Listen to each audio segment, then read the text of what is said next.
The Mediterranean sun glinted off the whitewashed columns of Caesarea Maritima as Pontius Pilate stepped onto the marble-paved harbour, Rome's newest prefect of Judea. The year was 26 AD, and the man who would become history's most infamous governor had just arrived to rule over one of the empire's most troublesome provinces. Behind him lay the voyage from Rome, the networks of patronage that secured his appointment, and the expectations of Emperor Tiberius. Before him stretched a land seething with ancient hatreds, messianic dreams, and the powder-keg tension of a proud people living under foreign occupation. Pilate came from the equestrian class, that tier of Roman society just below the senatorial aristocracy, wealthy enough to matter, connected enough to rise, but always dependent on the favour of those above. His marriage to Claudia Procula had been politically astute. Tradition held she was the granddaughter of Augustus himself, linking Pilate to the imperial bloodline. But more importantly, he enjoyed the patronage of Sejanus, the powerful prefect of the Praetorian Guard who stood at Tiberius's right hand. In the lethal chess game of Roman politics, Pilate had made the right moves. Now he would discover whether ambition had led him to triumph or tragedy. Judea was not a posting for the ambitious or the faint of heart. Unlike the cultured provinces of Greece or the prosperous lands of Asia Minor, this narrow strip of territory represented administrative nightmare wrapped in religious fanaticism. The Romans had learned this truth the hard way over decades of occupation. Previous governors had faced riots, rebellions, and the peculiar challenge of ruling a people who insisted their god, invisible, imageless, singular, held authority higher than Caesar's. Other conquered nations accepted Roman deities alongside their own, a practical syncretism that eased the mechanisms of empire. But the Jews, they would die rather than bow before the emperor's image.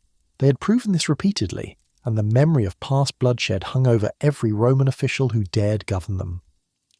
The Jewish hatred of Roman occupation ran deeper than mere resentment of foreign rule. This was the land promised to Abraham's descendants, the kingdom once ruled by David and Solomon, the city where the God of heaven had chosen to place his name.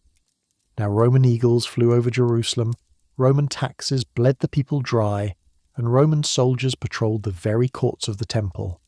Every Passover, as Jews gathered to commemorate their liberation from Egyptian bondage, they did so under the watchful eyes of the nation currently oppressing them. The irony was not lost on anyone, least of all the Romans who had to garrison the fortress Antonia with extra troops every spring, knowing the festival of freedom could easily spark an uprising. Pilate's mandate was brutally simple: maintain order, collect taxes, and keep Judea quiet enough that Rome could focus on more pressing concerns. The empire had plenty of those. Tiberius, now in his late 60s, ruled from his villa on Capri, increasingly paranoid and withdrawn. Sejanus managed the machinery of power in Rome, consolidating control and eliminating rivals with ruthless efficiency. In this atmosphere of suspicion and purges, provincial governors understood that failure meant more than loss of position. It could mean loss of life. Success in Judea required balancing impossible tensions, asserting Roman authority without provoking revolt, extracting revenue without bleeding the province dry, honouring Caesar while not unnecessarily offending Jewish sensibilities. The prefect soon discovered that theory and practice diverged sharply in this land. Within months of his arrival, Pilate made his first catastrophic miscalculation. Roman military standards, the poles bearing the emperor's image that legion cohorts carried into battle, had traditionally been kept out of Jerusalem out of respect for Jewish law against graven images. Pilate, either ignorant of this accommodation or contemptuous of it, ordered his troops to bring the standards into the holy city under cover of night.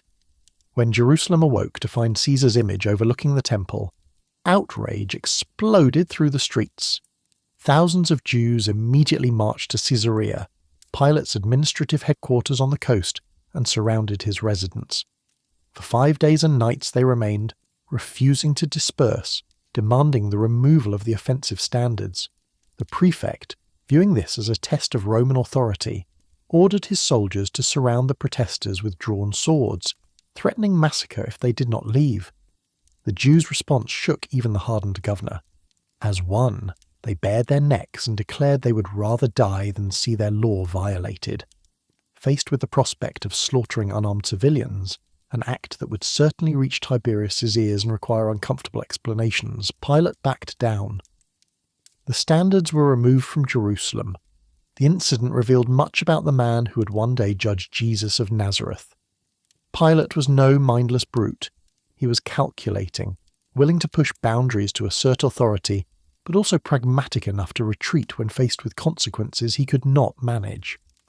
He had learned that the Jews possessed a weapon Roman swords could not overcome, their willingness to die for their God. It was a lesson he would not forget, though whether he truly understood it remained another question entirely. His next clash with Jewish sensibilities proved more complex. Jerusalem desperately needed a better water supply, and Pilate saw an opportunity to leave his mark on the city's infrastructure. He proposed building an aqueduct to bring fresh water from springs miles away, a genuine improvement that would benefit thousands. The problem lay in how he chose to fund it. Pilate appropriated money from the Corban, the temple treasury dedicated to God. The historian Josephus records what happened next with grim detail. When word spread that sacred funds were being used for secular construction, fury erupted again. Crowds gathered to protest, but this time Pilate was prepared. He had soldiers dressed in civilian clothes and mingle with the protesters, carrying concealed clubs. At a prearranged signal, they fell upon the unarmed crowd, beating many to death. The aqueduct was built, the water flowed, but the blood spilled that day stained Pilate's reputation and deepened the chasm between Rome and the Jewish people. Philo of Alexandria, the Jewish philosopher and historian, would later write scathingly of Pilate's administration, accusing him of corruption, violence, robberies, ill treatment of the people, grievances, continuous executions without trial, and endless savage ferocity. Whether this assessment was entirely fair or coloured by ethnic loyalty is debatable, but it captured how at least some Jews viewed their Roman overlord. Yet Philo also recorded another incident that again demonstrated Pilate's capacity for strategic retreat when truly necessary. On another occasion, Pilate had set up golden shields in Herod's palace in Jerusalem, not bearing images but inscribed with dedications to Tiberius. The Jewish leadership, including Herod's sons, protested that even this was an affront to their customs. When Pilate refused to remove them, they appealed directly to the emperor. Tiberius, according to Philo, was furious with Pilate for creating unnecessary trouble and ordered the shields removed to Caesarea. The prefect complied. He could be ruthless, but he was not suicidal. Imperial displeasure was the one thing no governor could afford. The historical record shows a man of contradictions governing a province of contradictions. Pilate could be brutal when he felt strength would achieve his aims, yet he could be surprisingly cautious when facing organised resistance or potential imperial rebuke. He understood power, how to project it, when to wield it, when to feint and withdraw. What he did not understand, perhaps could not understand, was the religious fervour that animated the people under his rule. To a Roman pragmatist, gods were useful fictions for maintaining social order. One honoured them publicly, consulted their omens, performed the rituals, but no one actually expected divine intervention in human affairs. The gods stayed in their temples, men managed their own destinies. But the Jews worshipped a God who claimed absolute sovereignty over heaven and earth, who had toppled empires and parted seas, who promised a coming Messiah who would establish an eternal kingdom. This was not mythology to them. This was history, prophecy, and future hope compressed into a burning conviction that shaped every aspect of their existence. From Pilate's perspective, this made them simultaneously admirable and impossible. Their loyalty to their god meant they could never be fully loyal to Rome, no matter how many legions patrolled their streets. Archaeological evidence unearthed in 1961 confirmed what the ancient historians recorded. A limestone block discovered in Caesarea bore an inscription, partially damaged but still legible enough to read Pontius Pilatus, prefect of Judea. The so-called Pilate stone remains the only archaeological evidence of the governor's existence outside of literary sources. It was found in the ruins of a temple dedicated to Tiberius, a reminder that Pilate, like all provincial governors, was expected to demonstrate proper devotion to the divine emperor.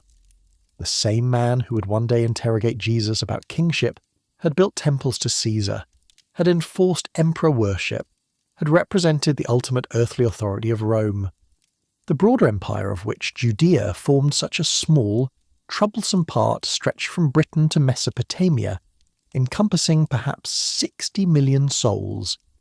Tiberius ruled this vast domain from self-imposed exile on Capri, growing more suspicious and vindictive with age.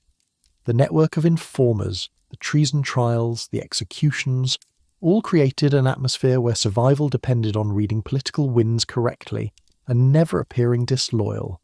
Sejanus, Pilate's patron, seemed untouchable in these years, but the future would prove otherwise. In 31 AD, just 5 years after Pilate took office in Judea, Sejanus would be accused of conspiracy and executed, his supporters purged ruthlessly. When that happened, Pilate would lose his most important protector in Rome, making his position in Judea far more precarious.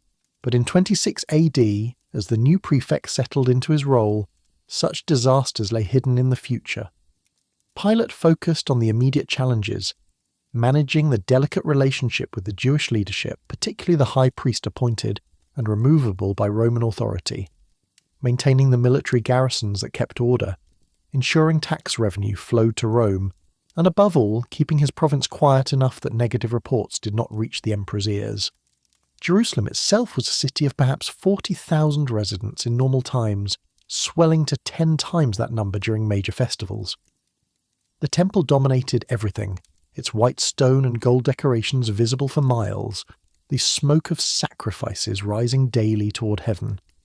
Herod the Great had rebuilt it on a scale meant to rival Solomon's original structure, creating a religious complex that covered 35 acres and employed thousands of priests, Levites, and support staff. The temple meant everything to the Jews. It was where heaven touched earth, where sins were atoned for, where the God of Abraham, Isaac, and Jacob dwelt among his people. Roman governors might control the province, but they learned quickly not to interfere directly with temple operations. The high priest in Pilate's early years was Caiaphas, appointed by the previous prefect, and clever enough to maintain his position through 5 Roman governors, a remarkable achievement in an era when high priests were regularly removed and replaced at Roman whim. Caiaphas understood the game: cooperate with Rome enough to survive, maintain enough independence to lead the Jewish people, and navigate the impossible tension between these two requirements.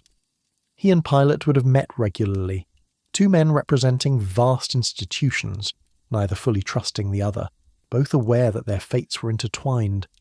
If Judea exploded into rebellion, both would fall. The Sanhedrin, the Jewish ruling council of 71 members, wielded considerable power over religious and civil matters, but they could not execute capital sentences without Roman approval. Rome kept the ius gladi, the right of the sword, firmly in its own hands. This meant that when the Jewish authorities wanted someone dead, they needed Roman cooperation. It was a system designed to maintain control while allowing local governance to function, and it worked reasonably well as long as the Jewish leadership focused on religious matters and left politics to Rome.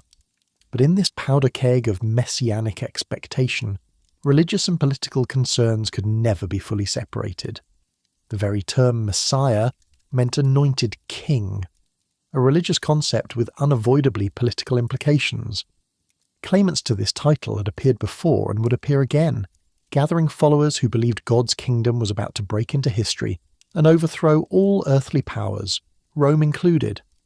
Some of these movements were violently suppressed, others fizzled on their own.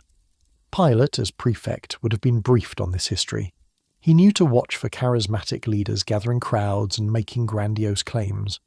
Such men were dangerous, potential sparks that could ignite the province. As he settled into his role, Pilate established his routine. Most of the year he resided in Caesarea, the coastal city Herod had built complete with harbour, hippodrome, and all the amenities of Roman civilization. But during major Jewish festivals, particularly Passover, the prefect relocated to Jerusalem with additional troops, occupying Herod's palace on the western hill. From there he could watch the temple, monitor the crowds, and be ready to crush any disturbance before it spread. The fortress Antonia, connected to the temple complex itself, housed the permanent Roman garrison in Jerusalem, a constant reminder of who truly ruled. The years passed. Pilate remained in office, navigating crises, crushing occasional unrest, maintaining the delicate balance. The province stayed mostly quiet. Tax money flowed to Rome. Tiberius, far away on Capri, received no disturbing reports. By the standards of provincial administration, Pilate's tenure could be judged a success, or at least not a catastrophic failure. But in the Galilean region, far from Jerusalem and outside Pilate's direct jurisdiction, something was stirring. A carpenter from Nazareth, a town so insignificant it was barely worth mentioning, had left his workshop and begun teaching in synagogues, gathering disciples, performing miracles that drew increasingly large crowds. Some called him a prophet. Others whispered that he might be more than that. The name Jesus, common enough in Judea, was beginning to be spoken with awe, with hope, with fear. Pilate, absorbed in the daily management of his province, would have heard rumours. Every governor had informants, and extraordinary claims about miracle workers would have been reported. But Galilee was Herod Antipas's territory, and this Jesus had not yet done anything to warrant Roman attention. He paid his taxes, caused no riots, challenged no Roman authority directly. He was, from Pilate's perspective, just another Jewish religious teacher in a land full of them. The governor could not have known that his entire historical legacy was about to be determined by a single encounter with this Galilean. He could not have foreseen that his name would be spoken in churches and cathedrals for thousands of years, embedded in the ancient creeds of the faith, suffered under Pontius Pilate. He could not have imagined that historians would debate his motivations, artists would paint his image, and theologians would analyse his choices across millennia. For now he was simply Rome's man in Judea, a moderately successful prefect managing a difficult province, trying to keep order in a land that refused to be ordered, representing an empire that claimed to be eternal, but was, like all human kingdoms, built on sand and held together by swords. The Mediterranean sun still glinted off Caesarea's columns. The temple sacrifices still rose toward heaven in Jerusalem. And in the corridors of power, men like Pontius Pilate still believed they controlled their own destinies. They would learn otherwise soon enough. The reports had been coming for months, fragmentary at first, then impossible to ignore. A teacher from Galilee was drawing crowds that numbered in the thousands. He spoke with an authority that unnerved the religious establishment. He performed miracles, or so the stories claimed, healing the sick, giving sight to the blind, even raising the dead. The common people followed him like starving men offered bread, hanging on his words about a kingdom, about righteousness, about the mercy and judgment of God. Some whispered he might be the Messiah, the anointed deliverer Israel had awaited for centuries. From Pilate's perspective in Caesarea, this Jesus of Nazareth represented a potential problem, but not yet an immediate threat. Galilee fell under Herod Antipas's jurisdiction, and the Tetrarch had not requested Roman assistance in dealing with this wandering rabbi. The man paid his taxes, broke no Roman laws, incited no violence against the occupation. His message seemed to focus on spiritual rather than political liberation, and as long as that remained true, Rome had no reason to intervene. Let the Jews argue about their prophets and their scriptures. Pilate had learned through bitter experience to avoid entanglement in their religious disputes unless absolutely necessary, but the religious authorities in Jerusalem saw what the Roman governor could not. This was no ordinary teacher, no harmless mystic spouting vague platitudes about the divine. Jesus challenged the entire structure of Jewish religious life with a directness that terrified those who controlled it. He claimed authority to forgive sins, a prerogative belonging to God alone. He reinterpreted the law with stunning audacity, declaring himself Lord of the Sabbath. He ate with tax collectors and sinners, violating the careful boundaries that separated the righteous from the unclean. He cleansed the temple courts with a whip, overturning the tables of the money changers, and declaring that the house of prayer had become a den of robbers. Most dangerously of all, He spoke of himself in terms that suggested far more than a prophet's role. Before Abraham was, I am, he had said, using the sacred name of God revealed to Moses at the burning bush. The chief priests and Pharisees had watched his influence grow with mounting alarm. Every miracle strengthened his following. Every teaching drew more people away from their authority. The situation reached a crisis point when Jesus raised Lazarus from the dead in Bethany, just outside Jerusalem. The man had been dead 4 days, his body already decomposing, yet Jesus called him forth from the tomb, and Lazarus emerged, alive and whole. The news spread like wildfire. Many who witnessed it or heard credible testimony believed in Jesus, but the religious leaders saw only catastrophe approaching. Caiaphas, the high priest, convened the Sanhedrin in emergency session. "What are we accomplishing?" he demanded.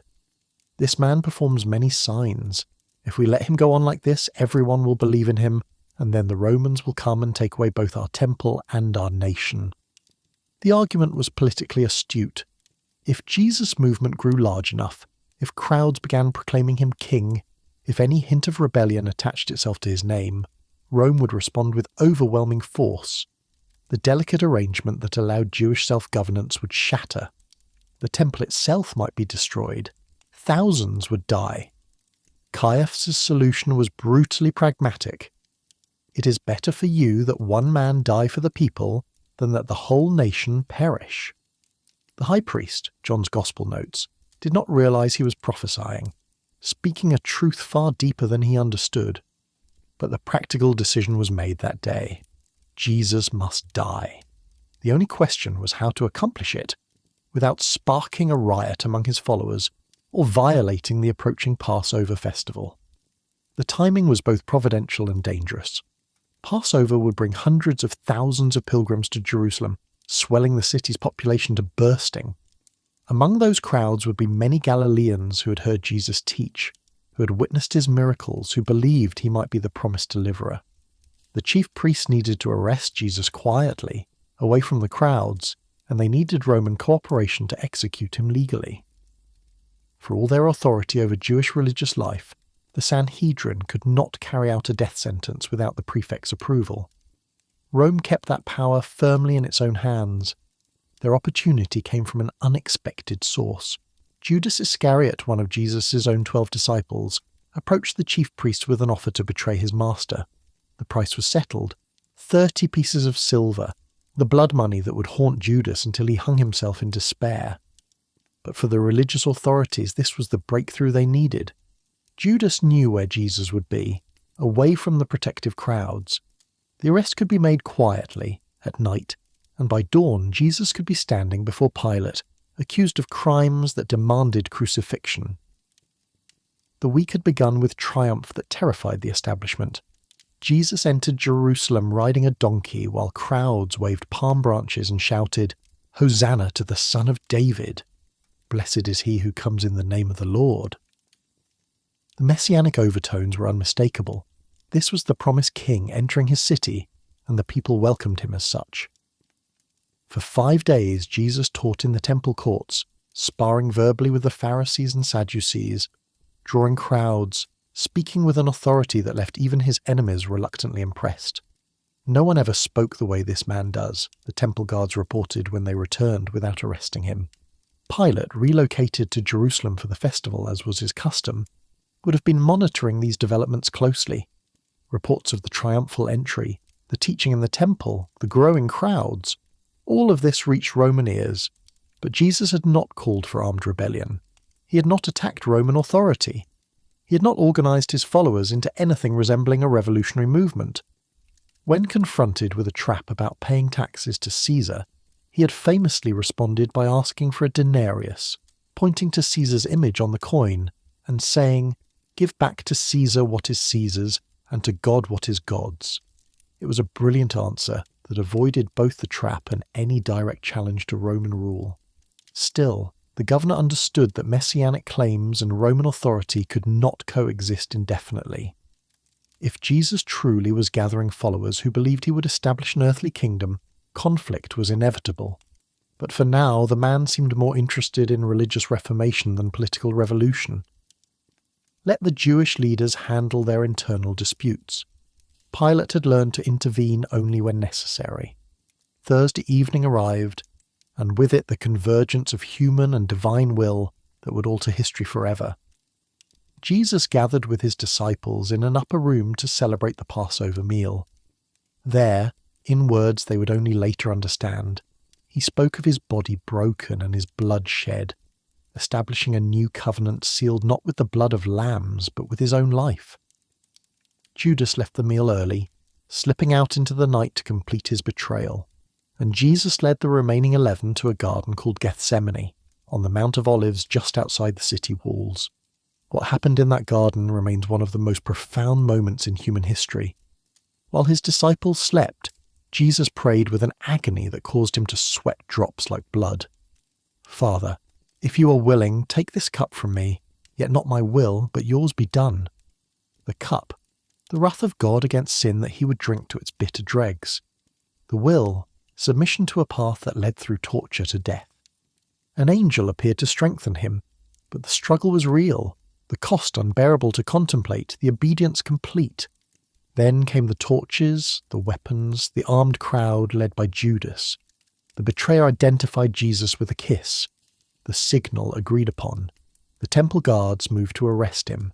Peter, impulsive and brave, drew a sword and struck the high priest's servant, cutting off his ear. But Jesus rebuked him. "Put your sword away. Shall I not drink the cup the Father has given me?" He touched the servant's ear and healed it, his last miracle before the crucifixion, an act of mercy toward one who came to arrest him. Then the Son of God allowed himself to be bound and led away like a criminal, though he had power to summon legions of angels to his defense. The night that followed was a mockery of justice. Jesus was taken first to Annas, the former high priest and Caiaphas' father-in-law, for preliminary questioning. Then to Caiaphas himself, where the Sanhedrin had assembled in violation of their own laws, which forbade trials at night. They sought testimony against Jesus, but found their witnesses contradicting each other. Finally, Caiaphas demanded directly, "I charge you under oath by the living God. Tell us if you are the Messiah, the Son of God." Jesus' answer was unequivocal. "You have said so, but I say to all of you, from now on you will see the Son of Man sitting at the right hand of the Mighty One and coming on the clouds of heaven." It was an unmistakable claim to divine authority, quoting Daniel's prophecy of the Ancient of Days, giving dominion to one like a son of man. Caiaphas tore his robes, the traditional sign of hearing blasphemy, and declared, "He has spoken blasphemy." Why do we need any more witnesses? You have heard the blasphemy. What do you think? The verdict was unanimous, guilty, deserving of death. But they could not execute him themselves, not legally, not without Roman approval. So as dawn broke over Jerusalem on Friday morning, the religious authorities bound Jesus and led him to the Praetorium, Pilate's judgment hall in Herod's palace. They had their prisoner, they had their charges. Now they needed Rome's cooperation to accomplish what they had determined was necessary for the nation's survival. Pontius Pilate, awakened early on what should have been a relatively quiet day during the festival, learned that the Jewish leaders were outside his residence with a prisoner they wanted crucified. This in itself was not unusual.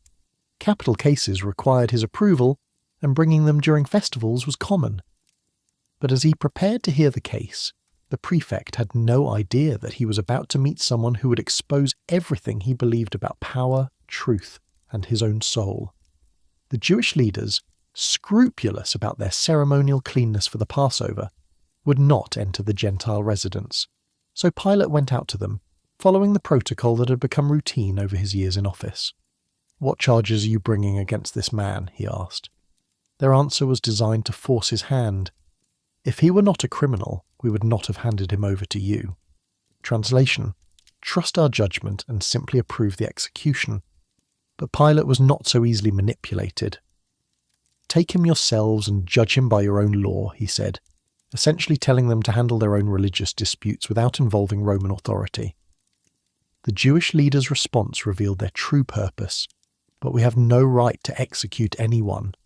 They needed Rome's power to accomplish what their law demanded, but they could not carry out.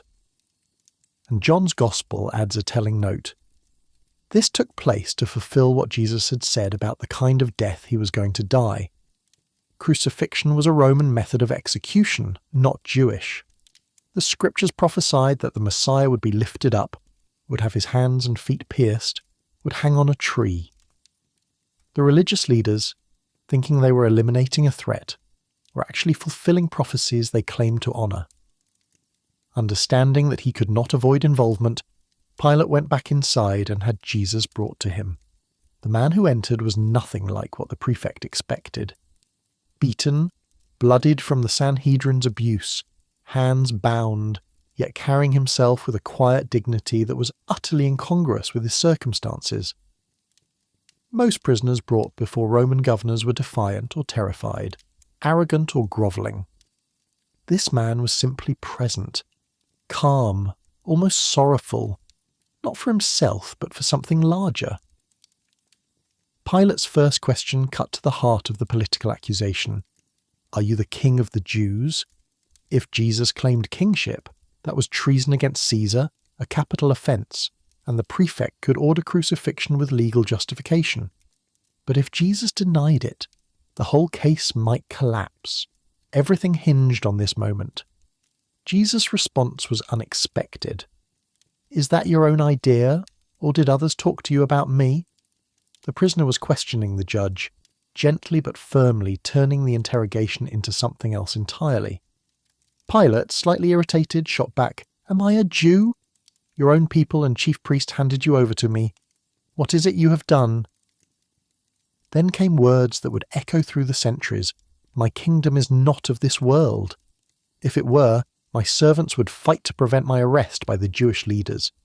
But now my kingdom is from another place. Jesus was neither denying kingship nor claiming the kind of political authority that would threaten Rome. He was claiming something far more radical, a kingdom operating on entirely different principles, established by entirely different means, under entirely different authority. Pilate seized on the key word. You're a king, then? It was half question, half accusation. Jesus' answer was precise.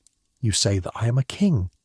In fact, the reason I was born and came into the world is to testify to the truth. Everyone on the side of truth listens to me. The governor stood face to face with truth incarnate, though he did not know it. He saw a Jewish teacher making grandiose claims about kingdoms and truth. What he could not see was that the roles had reversed.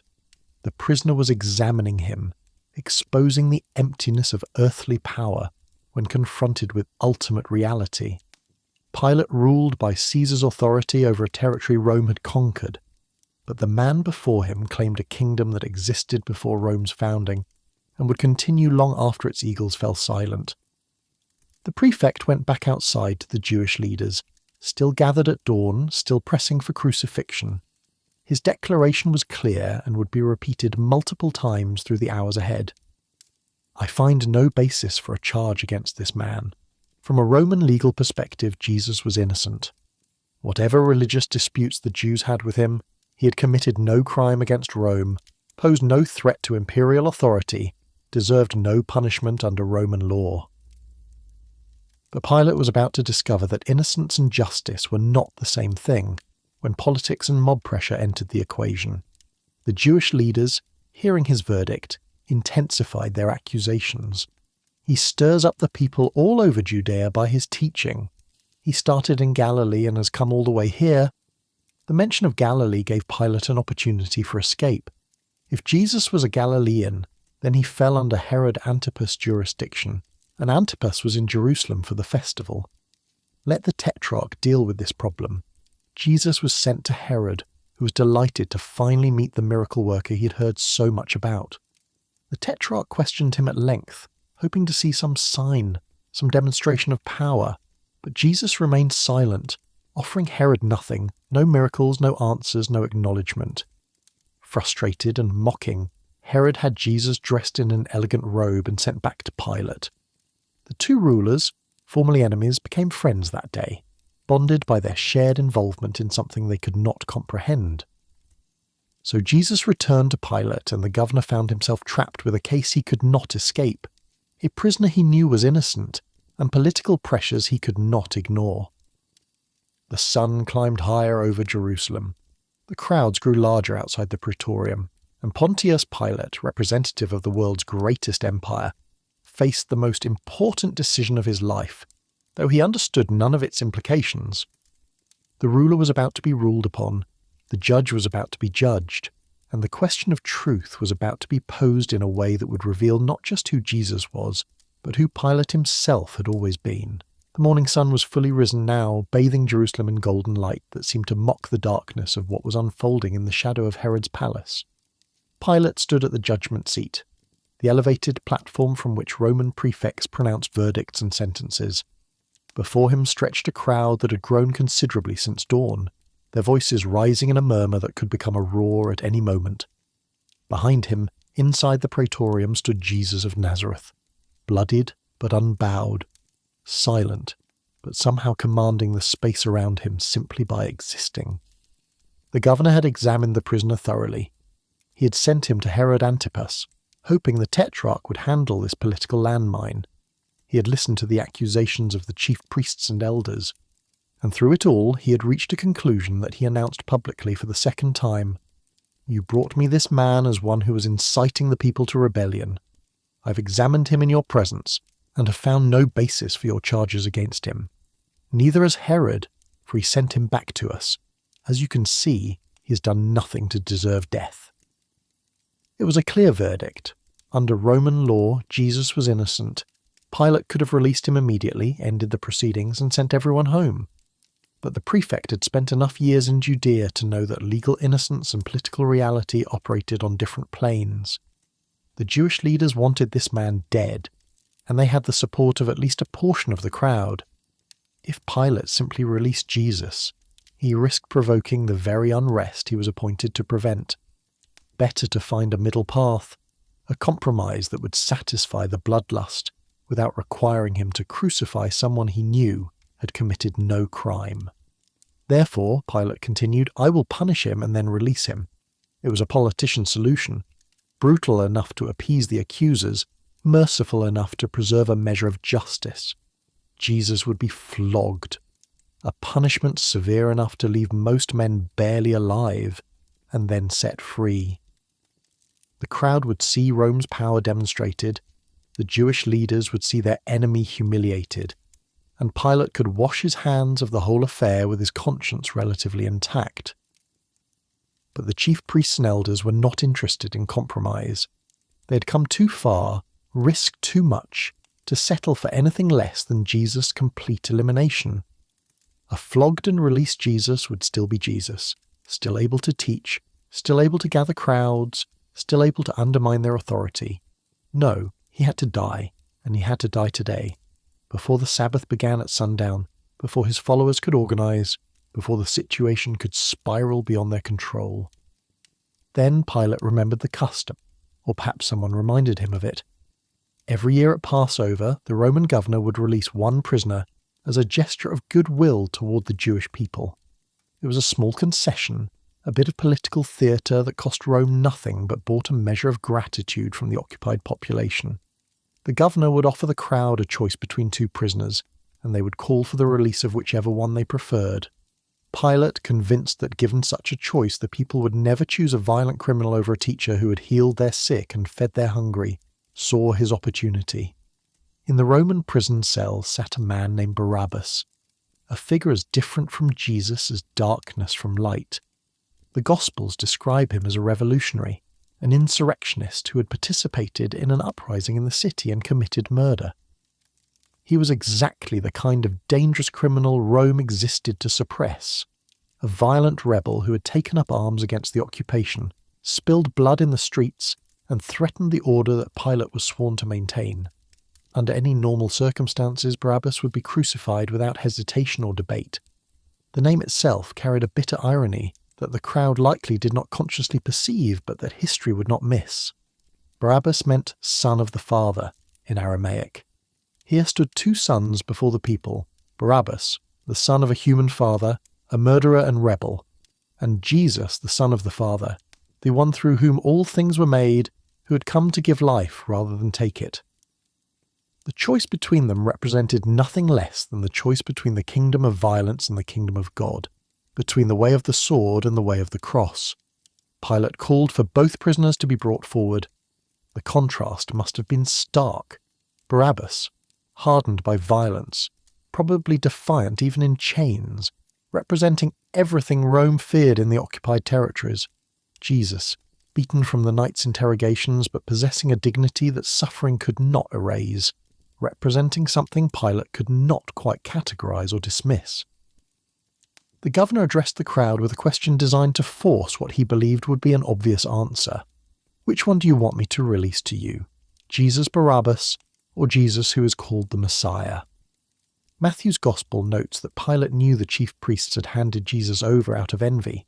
It was not justice they sought, but elimination of a rival. The governor understood human nature well enough to recognize jealousy when he saw it. Surely, he reasoned, when given a clear choice, the people would choose the healer over the murderer, the teacher over the terrorist. Let the crowd make the decision, and he could claim he had merely followed the will of the people. But while Pilate was sitting on the judgment seat, a messenger arrived with urgent news from an unexpected source.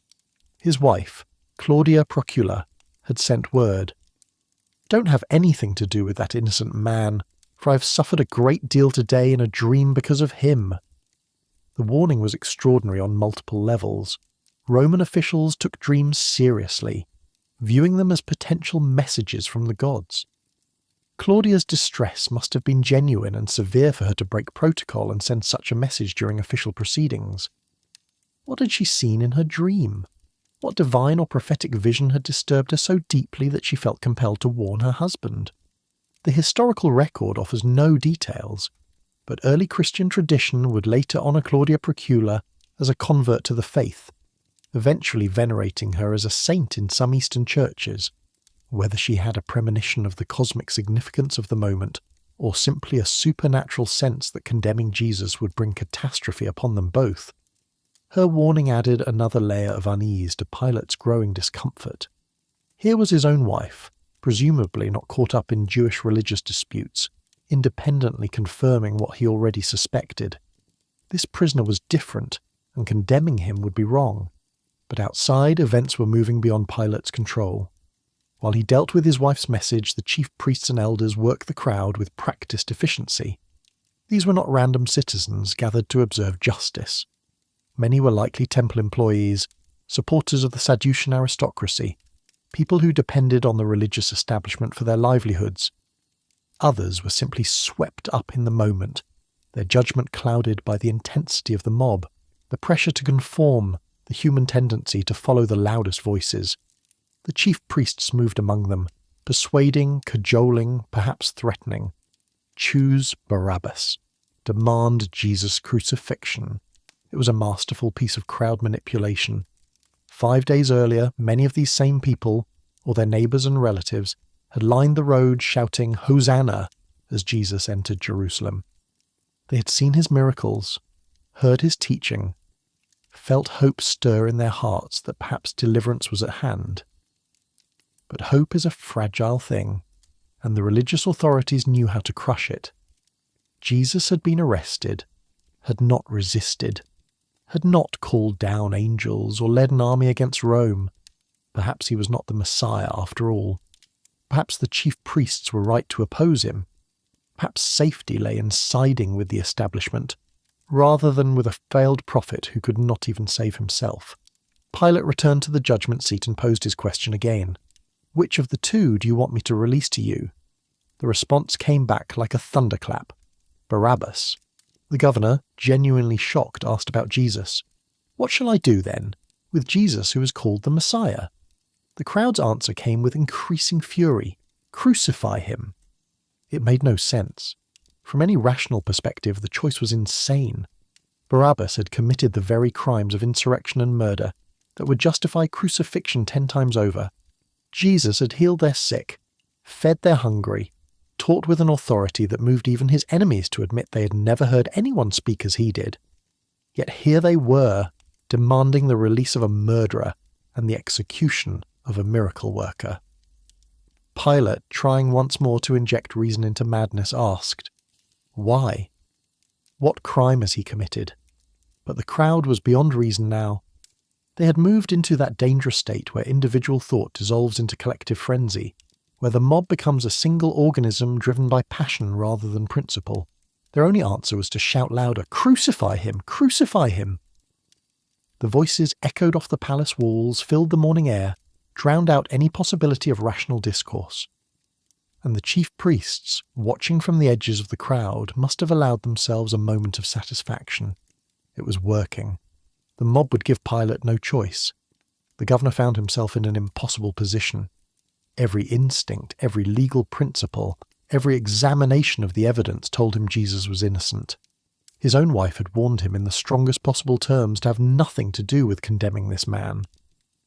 Yet the crowd before him was growing more agitated by the moment, and Pilate had seen enough riots in Judea to know how quickly civil unrest could explode into bloodshed. If he refused to crucify Jesus, if he insisted on releasing him against the people's will, the Jewish leaders could report to Rome that Pilate had shown favoritism to a man accused of claiming kingship, and in the paranoid atmosphere of Tiberius's court, even the hint of tolerating treason could be career-ending or worse. The political calculation was brutal but clear. One Jew, dead versus potential riot and possible loss of his position. An innocent man crucified versus the risk of being recalled to Rome in disgrace. The needs of the empire versus the rights of a single prisoner who had no one to defend him except a wife's dream and a governor's reluctant conscience. Pilate was Rome's man in Judea, and Rome's man knew what Rome's interest required. Yet he made one final attempt to escape the decision. Perhaps some part of him genuinely wanted to do the right thing. Perhaps he simply wanted to be able to tell himself he had tried. He called for water and performed a symbolic act that would become one of history's most famous gestures of futile evasion. Before the crowd, Pilate washed his hands, literally scrubbing them clean while declaring, "I am innocent of this man's blood. It is your responsibility." The ritual was Jewish, not Roman, drawn from Deuteronomy's provision for unsolved murders, where elders would wash their hands over a heifer to symbolize their innocence of bloodshed. Pilate was using their own imagery, their own law, to shift responsibility from himself to them. It was theatre, and everyone watching knew it. The governor held absolute power in this situation. He could release Jesus with a word, could order the crowd dispersed, could impose his will by force if necessary. The washing of hands changed nothing about where actual authority resided. But the crowd, caught up in the moment and confident in their choice, answered with words that would echo through history with terrible consequences. "His blood be on us and on our children." It was meant as acceptance of responsibility, a declaration that they willingly took upon themselves whatever consequences came from Jesus' death. They could not have known, how could they, that this moment would be twisted in later centuries to justify persecution, that these words would be used to blame generations of Jews for deicide, that unspeakable suffering would be inflicted in the name of avenging this death. The irony ran deeper than any of them understood.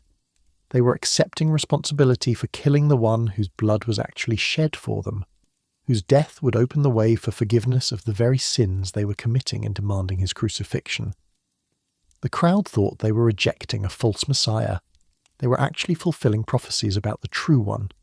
They thought they were preserving their nation. They were setting in motion events that would lead to its destruction within a generation. They thought they were choosing correctly. They were choosing death over life, darkness over light, Barabbas over Jesus. Pilate, watching his symbolic hand-washing accomplish nothing, made his final decisions.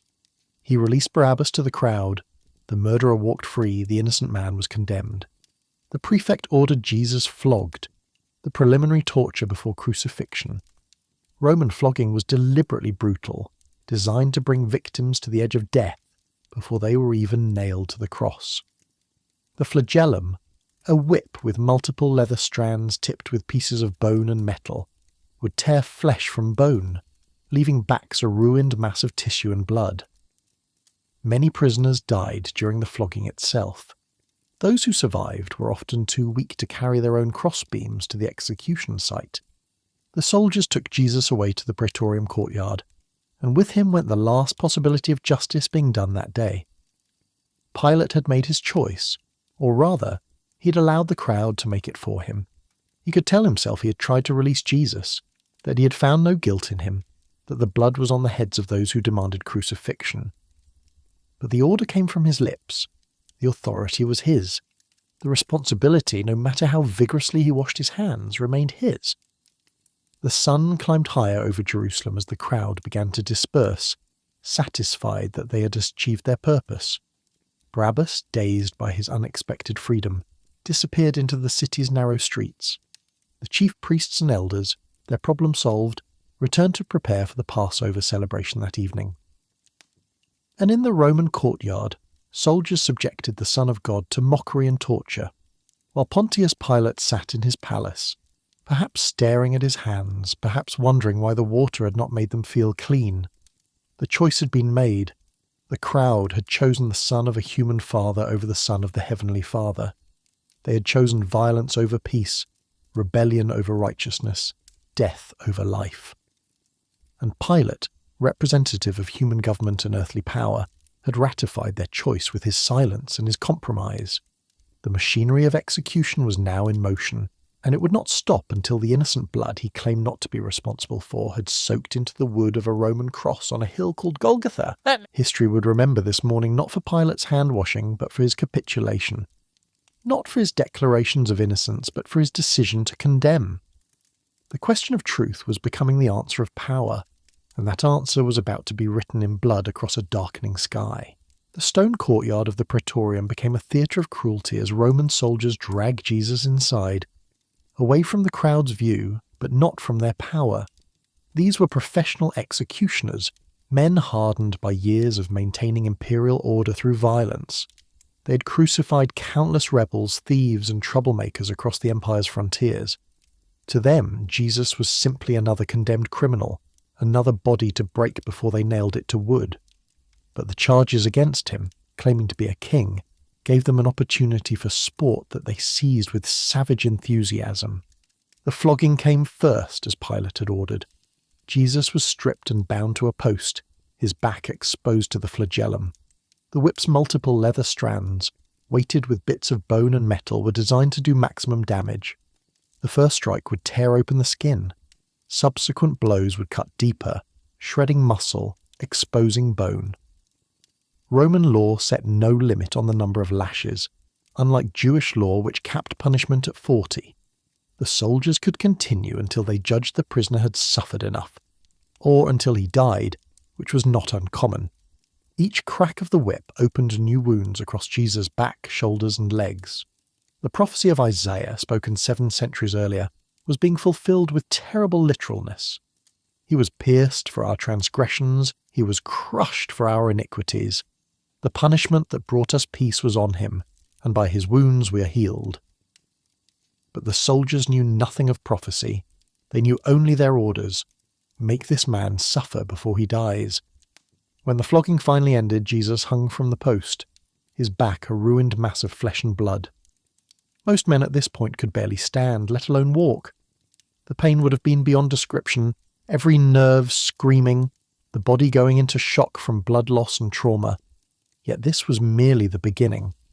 The actual execution, the hours hanging on the cross, fighting for each breath as the body slowly asphyxiated, still lay ahead. Roman crucifixion was deliberately designed to maximize suffering and public humiliation, to make the condemned man's agony a spectacle that would deter others from challenging imperial authority. But before they took Jesus to Golgotha for crucifixion, the soldiers decided to stage their own cruel parody. If this Jew claimed to be a king, they would dress him as one, a mock coronation that would satisfy their contempt for the occupied people and provide some entertainment during their duty. The entire cohort gathered, perhaps 200 men, to participate in the spectacle. In the Roman military hierarchy, these soldiers were at the bottom, far from Rome's glory, stationed in a backwater province dealing with a stubborn population that refused to accept Roman superiority. Taking out their frustrations on a Jewish prisoner was both permitted and expected. Someone found a scarlet robe, likely a soldier's cloak, and threw it over Jesus' shredded shoulders. The fabric would have stuck to the fresh wounds, adding new pain to the existing agony. Then came the crown. Not gold and jewels as befitted royalty, but thorns, wickedly long and sharp, woven into a circlet and pressed onto his head. The thorns pierced his scalp, and blood ran down his face, mixing with the sweat and the residue of the night's beatings. In his right hand they placed a staff, a mock sceptre for a mock king. Then the soldiers began their pageant of mockery. They knelt before him in exaggerated obeisance, the way subjects might approach Caesar. "Hail, King of the Jews!" they shouted, their voices dripping with sarcasm. They spit on him, took the staff from his hand and struck him on the head with it, driving the thorns deeper into his skull.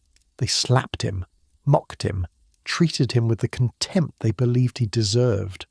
A king? This bleeding, broken man who couldn't even save himself from their abuse? The Romans had conquered the world. They knew what real kings looked like, and this pathetic figure in his crown of thorns was not one of them. Yet in their mockery, the soldiers unknowingly proclaimed truth. This was indeed a king, though his kingdom was not of this world. The crown of thorns represented the curse of sin that had entered creation when Adam rebelled. Thorns and thistles the ground would produce as a sign of the broken relationship between God and humanity. Now the second Adam wore those thorns on his head, taking upon himself the curse that humanity deserved. The scarlet robe, meant as mockery, spoke of the blood that would be shed for the forgiveness of sins. The staff they used to beat him symbolized the authority he truly possessed, though he had chosen not to wield it for his own deliverance. Every element of their cruel joke was a prophetic declaration they didn't understand. Inside the palace, Pilate wrestled with his conscience and his circumstances.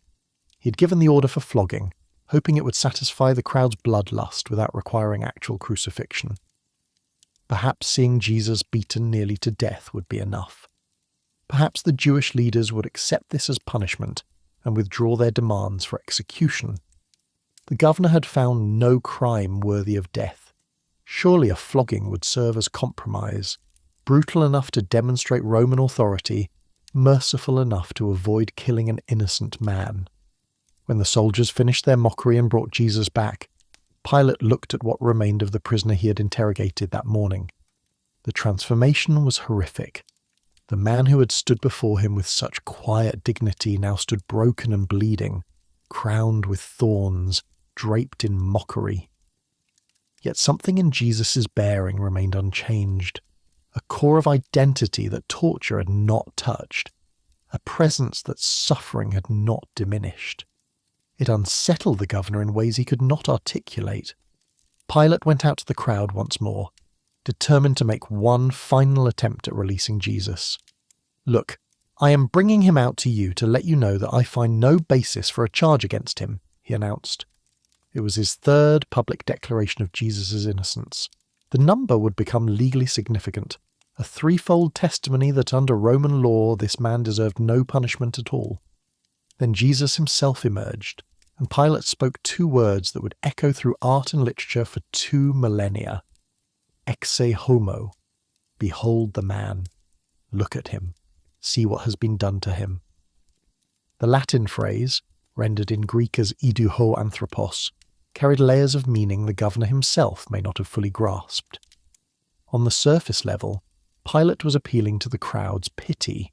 Look at this broken, bleeding figure. Surely this is punishment enough. But deeper currents ran through those words. Here was humanity on display. Not humanity as it was meant to be, but humanity as sin had made it. Broken, bleeding, crowned with thorns, suffering the consequences of a rebellion against God. Yet here also was the Son of Man, the title Jesus had claimed for himself, the figure from Daniel's prophecy who would receive an everlasting kingdom. Here was the last Adam, bearing in his own body the curse that the first Adam had brought into the world. Behold the man, simultaneously the most degraded and the most exalted figure ever to stand before human eyes. The crowd's response shattered any hope Pilate had that pity would prevail over politics. The chief priests and their officials saw Jesus emerge in his crown of thorns and scarlet robe, and they erupted, "Crucify! Crucify!" The sight of his suffering did not move them to mercy. It intensified their determination to see him dead. They had come too far to turn back now. A beaten Jesus was still Jesus, still able to teach if he recovered, still a threat to their authority. Only a dead Jesus would solve their problem permanently. Pilate, his patience wearing thin, his attempts at compromise all failing, shot back with frustration and perhaps a measure of contempt. "You take him and crucify him. As for me, I find no basis for a charge against him." It was an impossible command. The Jews had no authority to crucify anyone, as they had already told him, but it expressed the governor's growing exasperation with the entire situation. He had declared Jesus innocent 3 times now. He had him flogged nearly to death. What more did they want? The Jewish leaders, recognizing that political accusations were not moving Pilate sufficiently, shifted their ground. They had initially focused on charges of sedition and claiming kingship, crimes Rome would recognize. Now they revealed the deeper issue. We have a law, and according to that law he must die, because he claimed to be the Son of God. This was the real charge, the one that mattered to them. Jesus had committed blasphemy by claiming divine identity, by speaking and acting as though he possessed God's own authority. For this, Jewish law demanded death. The phrase Son of God hit Pilate with unexpected force. John's Gospel tells us that when Pilate heard this, he was even more afraid. The governor had already been unsettled by Jesus' demeanour, by his wife's dream, by the strange sense that this case was unlike any he had handled before. Now the prisoner's accusers were claiming he had declared himself divine. Romans had plenty of myths about sons of gods, heroes like Hercules, emperors who claimed divinity after death, but a living man claiming to be God's son. That entered territory Pilate had no framework for understanding. The prefect took Jesus back inside the praetorium, away from the shouting crowd, seeking clarity in this increasingly bizarre situation. His question was direct. Where do you come from? On one level, it was a geographical question. Galilee, Judea, somewhere else. But on another level, it probed deeper. If Jesus claimed to be the Son of God, then where did he truly come from? What was his real origin? Was this madness, blasphemy, or something the governor's Roman categories could not accommodate? Jesus gave no answer. The silence was deliberate, purposeful. There was nothing more to say to Pilate at this point. The governor had heard enough to know the truth but lacked the courage to act on it. More words would change nothing. Isaiah's prophecy was being fulfilled again. He was oppressed and afflicted, yet he did not open his mouth.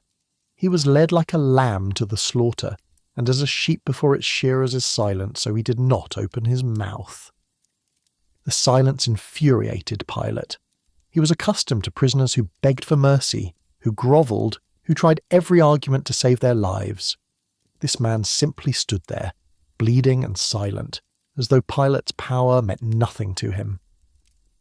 "Do you refuse to speak to me?" the governor demanded. "Don't you realize I have power either to free you or to crucify you?" It was a statement of obvious fact, or so Pilate believed. He held absolute authority in this province.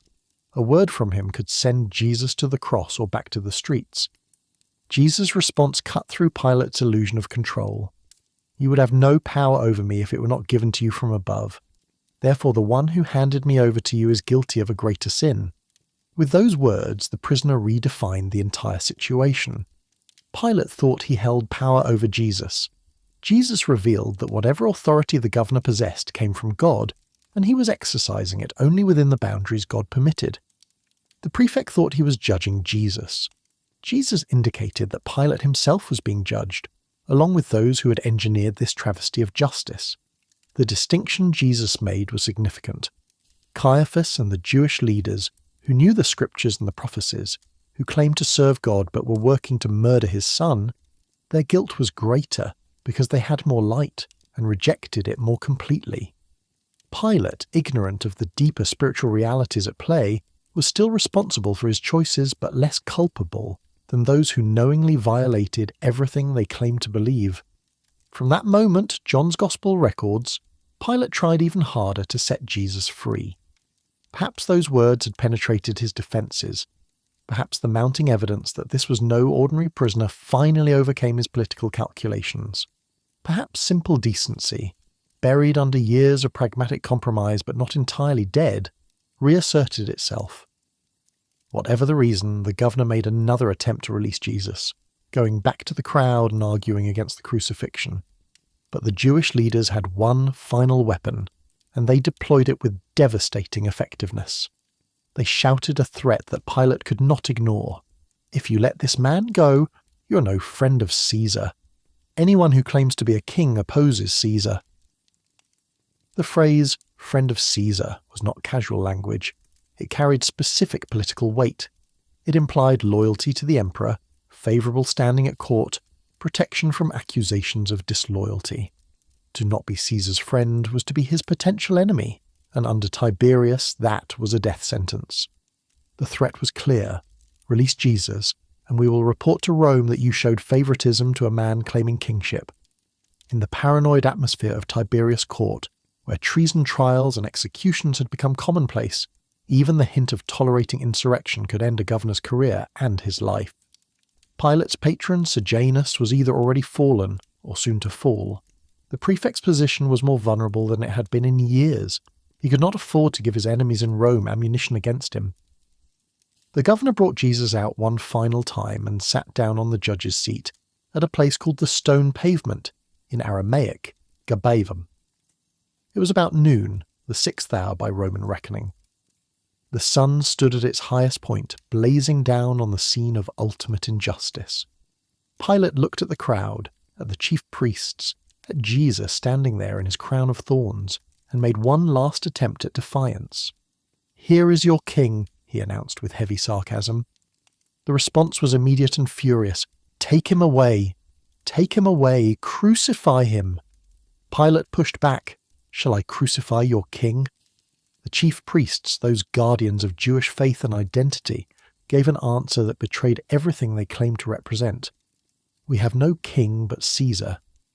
In rejecting Jesus, they rejected the entire history of Israel, the nation that had demanded a king like the other nations, that had been ruled by David and Solomon, that had waited centuries for the Messiah to restore the kingdom. Now they declared allegiance to the pagan emperor, the very embodiment of the oppression they resented. It was a complete capitulation, a final proof that political expediency had triumphed over every principle they claimed to hold sacred. Pilate had run out of options and out of courage. He could not release Jesus without risking his own position, and possibly his life. The crowd would not be satisfied with anything less than crucifixion. The chief priest had manoeuvred him into a corner where every path led to the same destination. So the governor, who had declared Jesus innocent 3 times, who had tried multiple strategies to avoid this outcome, who had been warned by his wife and unsettled by the prisoner's demeanour, made his final decision. He handed Jesus over to them to be crucified. The words were simple, the act bureaucratic, but the implications were eternal. The representative of human government, possessing the power of life and death, chose death for the author of life. The judge condemned the judge. The temporary authority sentenced the eternal king. And in doing so, Pontius Pilate sealed his own place in history. Not as a successful Roman governor, not as a skilled political operator, but as the man who sent Jesus to the cross. The soldiers took Jesus away, stripping off the scarlet robe and putting his own clothes back on him. The crown of thorns remained. It would stay on his head all the way to Golgotha. They forced him to carry his own crossbeam, the heavy wooden timber he would be nailed to through the streets of Jerusalem to the execution site outside the city walls. The man who had been scourged to within an inch of his life now had to carry the instrument of his death while crowds watched, some weeping, others mocking, most simply curious. Pilate remained in the praetorium, his part in the drama complete but his role in the story just beginning. He had seen the man, ex homo, but he had not truly beheld who that man was. He had touched the mystery of the incarnation but had backed away from its implications. He had stood at the intersection of heaven and earth, justice and power, truth and expedience, and he had chosen the path of least resistance. The question of truth remained unanswered in the governor's heart as the Son of Truth walked toward Calvary. Soon that truth would be lifted up on a cross, and the world would be changed forever. But Pilate, washing his hands and retreating to his palace, would miss the moment when heaven invaded earth, and the mystery of redemption was accomplished through the very injustice he had perpetrated. Behold the man. The world had beheld him, and found him too costly to embrace. The private exchange between Pilate and Jesus, conducted away from the shouting crowd and the political pressures of the public trial, represented one of history's most profound philosophical confrontations. In the relative quiet of the praetorium, with only guards present as witnesses, the representative of Rome's earthly power faced the embodiment of eternal truth. What passed between them in those moments would echo through centuries of theological reflection, philosophical debate, and personal wrestling with ultimate questions about reality, authority, and the nature of truth itself. When Pilate had asked, "Are you the king of the Jews?" Jesus had responded with his own question. "Is that your own idea, or did others talk to you about me?" It was a gentle probe, an invitation for the governor to examine his own heart and motivations. Was Pilate genuinely seeking to understand who Jesus was, or was he merely processing another case, another potential troublemaker to be managed? The distinction mattered immensely, though the prefect may not have realized it. Pilate's irritated response, "Am I a Jew?" revealed his distance from the spiritual questions that animated the conflict. He was a pragmatic Roman, concerned with maintaining order and preserving his position. The internal disputes of Jewish theology meant nothing to him. He dealt with facts, with evidence, with political realities. What mattered was whether this prisoner had committed crimes against Roman law, not whether he fulfilled ancient prophecies or claimed religious authority. But Jesus refused to let the conversation remain on purely political grounds. His answer transcended the categories Pilate was familiar with. "My kingdom is not of this world. If it were, my servants would fight to prevent my arrest by the Jewish leaders. But now my kingdom is from another place." In those words, Jesus redefined kingship itself. Every king Pilate knew ruled through military might, political alliances, and the threat of violence. Kingdoms were geographical territories defended by armies. Power flowed from the ability to compel obedience through force. Yet here stood a king who had forbidden his followers to fight, who had rebuked Peter for drawing a sword in his defense, who was allowing himself to be arrested, beaten, and condemned without resistance. What kind of king was this?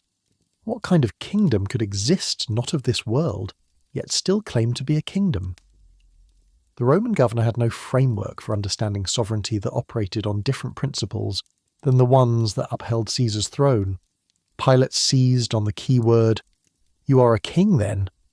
It was accusation and question combined, pressing Jesus to clarify exactly what he was claiming. The answer he received was both confirmation and explanation. "You say that I am a king. In fact, the reason I was born and came into the world is to testify to the truth. Everyone on the side of truth listens to me." These words opened depths that Pilate had not anticipated. Jesus was not merely claiming to possess truth or to teach truth. He was claiming that his entire mission, the very purpose of his incarnation, was to bear witness to truth itself. He had been born and had come into the world, phrases that suggested pre-existence before birth, a divine origin before human manifestation. And his kingdom was defined not by geographical borders or military force, but by relationship to truth. Those on the side of truth would recognize his voice and follow him. The statement implied something revolutionary, that truth was not merely a philosophical abstraction or a useful tool for rhetoric, but a person, an objective reality that one could be on the side of or against. It suggested that truth had a voice that could be heard, that demanded allegiance, that separated people into those who listened and those who refused. It meant that Pilate's question about whether Jesus was a king was less important than whether Pilate himself was on the side of truth. The governor's response has become one of philosophy's most famous questions, tinged with either skepticism or weariness or both. What is truth? 3 words in English, two in the original Greek, ti estin aletheia. The question hangs in the air across the centuries, pregnant with possibilities. Was Pilate being genuinely philosophical, wrestling with epistemological questions about the nature of truth and whether it could be known? Was he being cynical, suggesting that truth was merely a matter of perspective, useful only insofar as it served one's interests? Was he being dismissive, indicating that abstract questions about truth were irrelevant when practical matters of power and survival were at stake? The text does not record Jesus answering the question, and the silence is significant. Truth incarnate stood before Pilate, the one who had declared, "I am the way and the truth and the life," yet offered no verbal response to the governor's philosophical inquiry. Why? Perhaps because Jesus had already answered the question through his entire life and ministry. He had not come to present an abstract theory about truth, but to embody it. The answer to what is truth stood bleeding before Pilate, crowned with thorns, about to be lifted up on a cross. Truth was not a concept to be debated, but a person to be embraced or rejected. Or perhaps the silence reflected the tragic reality that Pilate was not truly asking. The question came as he was turning away, moving back toward the political necessities that would govern his decision. It was a rhetorical question, not a genuine seeking, and Jesus, who knew the hearts of all people, understood that Pilate was not prepared to hear or accept the answer. The governor wanted to avoid making a difficult choice, not to embrace a truth that would demand everything from him. The philosophical dimensions of Pilate's question reached deep into the intellectual world of his time. The Roman Empire had inherited Greek philosophy, and educated Romans were familiar with the major schools of thought. The Stoics taught that truth existed and could be apprehended through reason, that living in accordance with nature and virtue was the path to happiness. The skeptics conversely doubted whether certain knowledge was possible at all, counselling suspension of judgment. The Epicureans focused on pleasure and pain, viewing questions of ultimate truth as less important than living a tranquil life. The Cynics rejected social conventions and material concerns, seeking virtue through self-sufficiency. Into this marketplace of competing philosophies, Jesus had introduced something radically different. Truth as a person rather than a proposition. Knowledge of God as relationship rather than intellectual achievement. A kingdom that operated by sacrificial love rather than power. It was alien to everything Pilate's education and experience had taught him. No wonder he could ask, "What is truth?" and not wait for an answer. The answer being offered was too strange, too costly, too far outside his categories of understanding.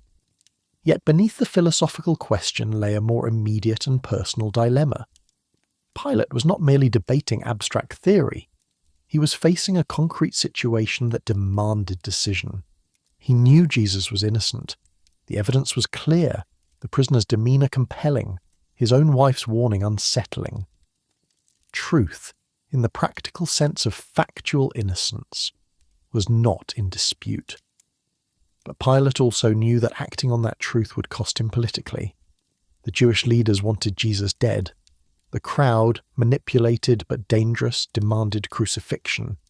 Rome expected him to maintain order, not to spark riots over the fate of a Jewish teacher. So the real question was not what is truth in some abstract philosophical sense. The real question was, will I act on the truth I already know? That was a question Pilate could not afford to answer honestly, because honesty would have required courage he did not possess. It would have meant standing against the crowd, defying the chief priests, risking his position and possibly his life for the sake of an innocent man he had no personal connection to and no political obligation to protect. The tension between truth and expedience has defined human moral struggles since Eden. Adam and Eve knew the truth. God had commanded them not to eat from the tree, but chose the expedient path of grasping at divinity rather than trusting divine provision. Pilate knew the truth. Jesus was innocent, but chose the expedient path of political survival rather than risking himself for justice. The pattern repeats endlessly throughout history. Truth known but truth denied, conscience acknowledged but conscience violated, Right path seen, but wrong path chosen. What made Pilate's situation particularly poignant was that he seemed, at least at moments, to genuinely want to do the right thing. He declared Jesus innocent 3 times. He tried multiple strategies to avoid crucifying him. He ordered him flogged in hopes that would satisfy the bloodlust without requiring execution. He appealed to the Passover amnesty custom, certain the crowd would choose Jesus over Barabbas. He presented Jesus to the crowd after the beating, hoping pity would prevail. Even his question, "What is truth?" might have contained, buried under layers of cynicism and weariness, a genuine if fleeting wish to understand what was really happening. But wanting to do right is not the same as doing right when the cost becomes clear. Pilate's tragedy was not that he was a monster indifferent to justice. He was a pragmatist unwilling to pay the price justice demanded. He could see the truth, but lacked the courage to align himself with it when alignment meant sacrifice. He represents not the worst of humanity, but something perhaps more common. Decent people who compromise their principles when those principles become inconvenient. The private interrogations reveal this internal conflict. When Pilate asked, "Where do you come from?" and received only silence, his frustration exploded. "Don't you realize I have power either to free you or to crucify you?" It was the cry of someone who desperately wanted the prisoner to acknowledge his authority, to validate his power, to help him find a way out of this dilemma. But Jesus' response demolished the foundation Pilate stood on. "You would have no power over me if it were not given to you from above." In that moment, every assumption about power and authority was inverted. Pilate thought he held Jesus' fate in his hands. Jesus revealed that both of them stood under a higher authority that had given Pilate whatever power he possessed. The governor thought he was judging whether to release or crucify the prisoner. The prisoner indicated that Pilate himself was being judged by how he used the authority temporarily entrusted to him. The supposed king stood bound before the supposed judge, yet the king spoke with the authority of one who knew the judge's power was derivative and temporary, while his own kingdom was eternal and unshakable. This was the ultimate collision between competing understandings of truth and power. Roman power rested on military might, political networks, and the ability to inflict violence on those who resisted. Truth from this perspective was whatever served Roman interests. Might made right because might determined what would be called right. Pilate represented a system where power defined reality, where the strong imposed their will on the weak, where survival and success validated one's actions regardless of their moral content. But Jesus represented a kingdom where truth existed independent of human power, where right and wrong were determined by the character of God rather than the decrees of emperors, where ultimate authority belonged to the Creator rather than to creatures. In his kingdom, power expressed itself through sacrifice rather than domination, through service rather than subjugation, through love rather than force. The greatest in his kingdom was the servant of all. The way up was down, death led to life. It was everything Rome was not. Pilate could not reconcile these competing visions because doing so would require abandoning the entire framework through which he understood the world. If Jesus was right about truth and power, then Pilate's whole life had been built on sand. His career, his ambitions, his methods, his compromises, all of it rested on assumptions that Jesus' very existence challenged. To accept Jesus as truth would mean repenting not just of specific sins, but of the entire worldview, a complete reorientation of values and priorities and identity. The cost was too high. Pilate had invested too much in the Roman system, had compromised too much to advance within it, had convinced himself too thoroughly that pragmatism was wisdom and survival was success. He could not burn it all down for the sake of a Jewish teacher who refused to defend himself, who spoke in paradoxes about kingdoms not of this world, who seemed determined to die rather than live by the rules Pilate understood. So when the Jewish leaders played their final card, "If you let this man go, you are no friend of Caesar," Pilate's resistance crumbled. All his attempts at compromise, all his declarations of innocence, all his searching questions about truth, collapsed before the simple reality of self-preservation. He would not risk his position for justice. He would not sacrifice his career for an innocent man. He would not choose truth when truth demanded a price he was unwilling to pay. The governor's final actions demonstrated how thoroughly expedience had triumphed over truth. He had Jesus flogged, presented to the crowd, declared innocent, and then handed over for crucifixion anyway. He washed his hands in a symbolic gesture meant to proclaim his innocence while exercising the very authority that condemned an innocent man. He declared, "I find no basis for a charge against him," and then authorized the charge to be carried out. The contradictions would have been comic if they were not so tragic. Yet even in condemnation, Pilate managed one small act of defiance that revealed his continuing unease. He ordered a sign, prepared for the cross, to be placed above Jesus' head, as was customary to indicate the crime for which the condemned was being executed. The inscription read, "Jesus of Nazareth, the King of the Jews." It was written in 3 languages, Aramaic, Latin, and Greek, ensuring that everyone passing by could read it, whether they were local Jews, Roman officials, or Greek-speaking travellers. The chief priests immediately protested. This inscription proclaimed Jesus as king, as though it were fact rather than false claim. It should read, they insisted, "This man claimed to be king of the Jews." But Pilate, having surrendered on the crucial matter of Jesus' life, dug in his heels on this minor point of wording. "What I have written, he declared with finality. It was a small rebellion, a tiny assertion of authority in the one area where he still felt able to resist the pressure of the Jewish leaders. But the inscription was more than Pilate's petulant defiance. It was divine irony, truth proclaimed through the very instrument of injustice. This was indeed the King of the Jews, though his kingdom was not what anyone expected. The sign announced to all nations, represented by the 3 languages, that here hung the promised Messiah, the one who would rule not through force, but through sacrifice, not through conquering others, but through allowing himself to be conquered by death that he might conquer death itself. Pilate returned to his palace as the soldiers led Jesus away to Golgotha. The question of truth remained unanswered in the governor's heart, though truth himself had stood before him bleeding and silent. The prefect had chosen expedience over justice, political survival over moral courage, the approval of men over the witness of conscience. He had asked, "What is truth?" but had not stayed for the answer, because the answer would have required a response he was unwilling to give. The philosopher Bacon would later write that Pilate's question was asked in jest, but the suggestion seems unlikely given the context. This was not an academic debate or dinner party conversation. A man's life hung in the balance, a man Pilate knew was innocent, a man who had unsettled him deeply, a man whose very presence seemed to demand a verdict not just on his crimes, but on Pilate's own soul. The question might have been rhetorical, cynical, weary, or dismissive, but it was not jesting. It was the cry of someone caught between knowing truth and lacking the courage to act on it.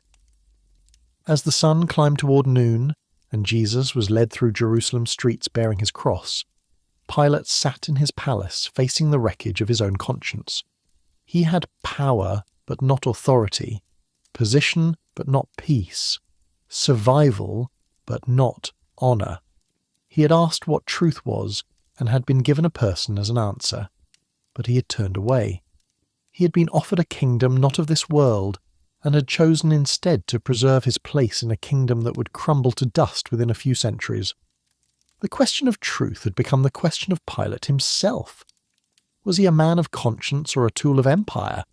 A seeker of justice or a servant of expedience? Someone willing to stand for right regardless of cost, or someone who would sacrifice principle on the altar of pragmatism? In the end, his actions answered more clearly than his words. The man who asked, "What is truth?"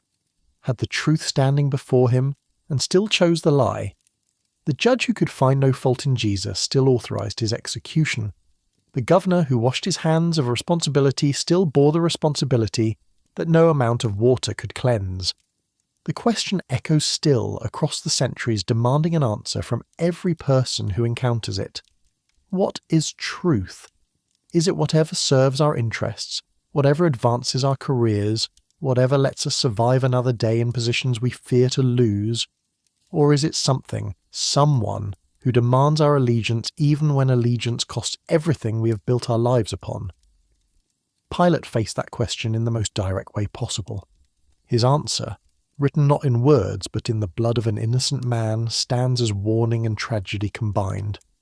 Truth had come into the world, and the world had asked what truth was, and then crucified it without waiting for the answer.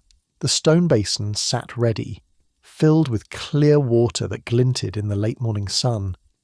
Pilate stood before the crowd, his face a mask of frustrated resignation, and called for the bowl to be brought forward. What followed would become one of history's most symbolic acts, a gesture so powerful in its imagery and so futile in its intent, that it would be remembered and referenced for millennia as the ultimate expression of evading responsibility while possessing the power to act.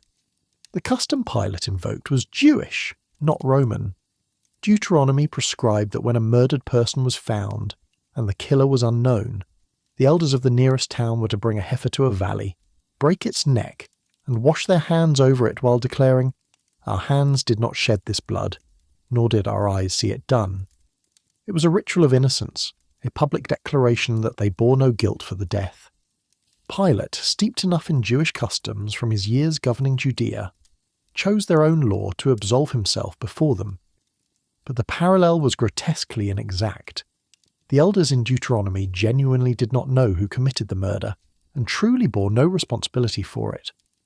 Pilate knew exactly who was condemning Jesus. He himself was, at that very moment, authorizing the execution. The unknown murderer of Deuteronomy became, in this twisted application, the known executioner pretending ignorance. The ritual designed to maintain communal righteousness in the face of mystery was perverted into a performance of denial in the face of obvious injustice. The governor dipped his hands into the water and began to wash them, scrubbing methodically while the crowd watched. The gesture was theatrical, deliberate, meant to be seen and understood.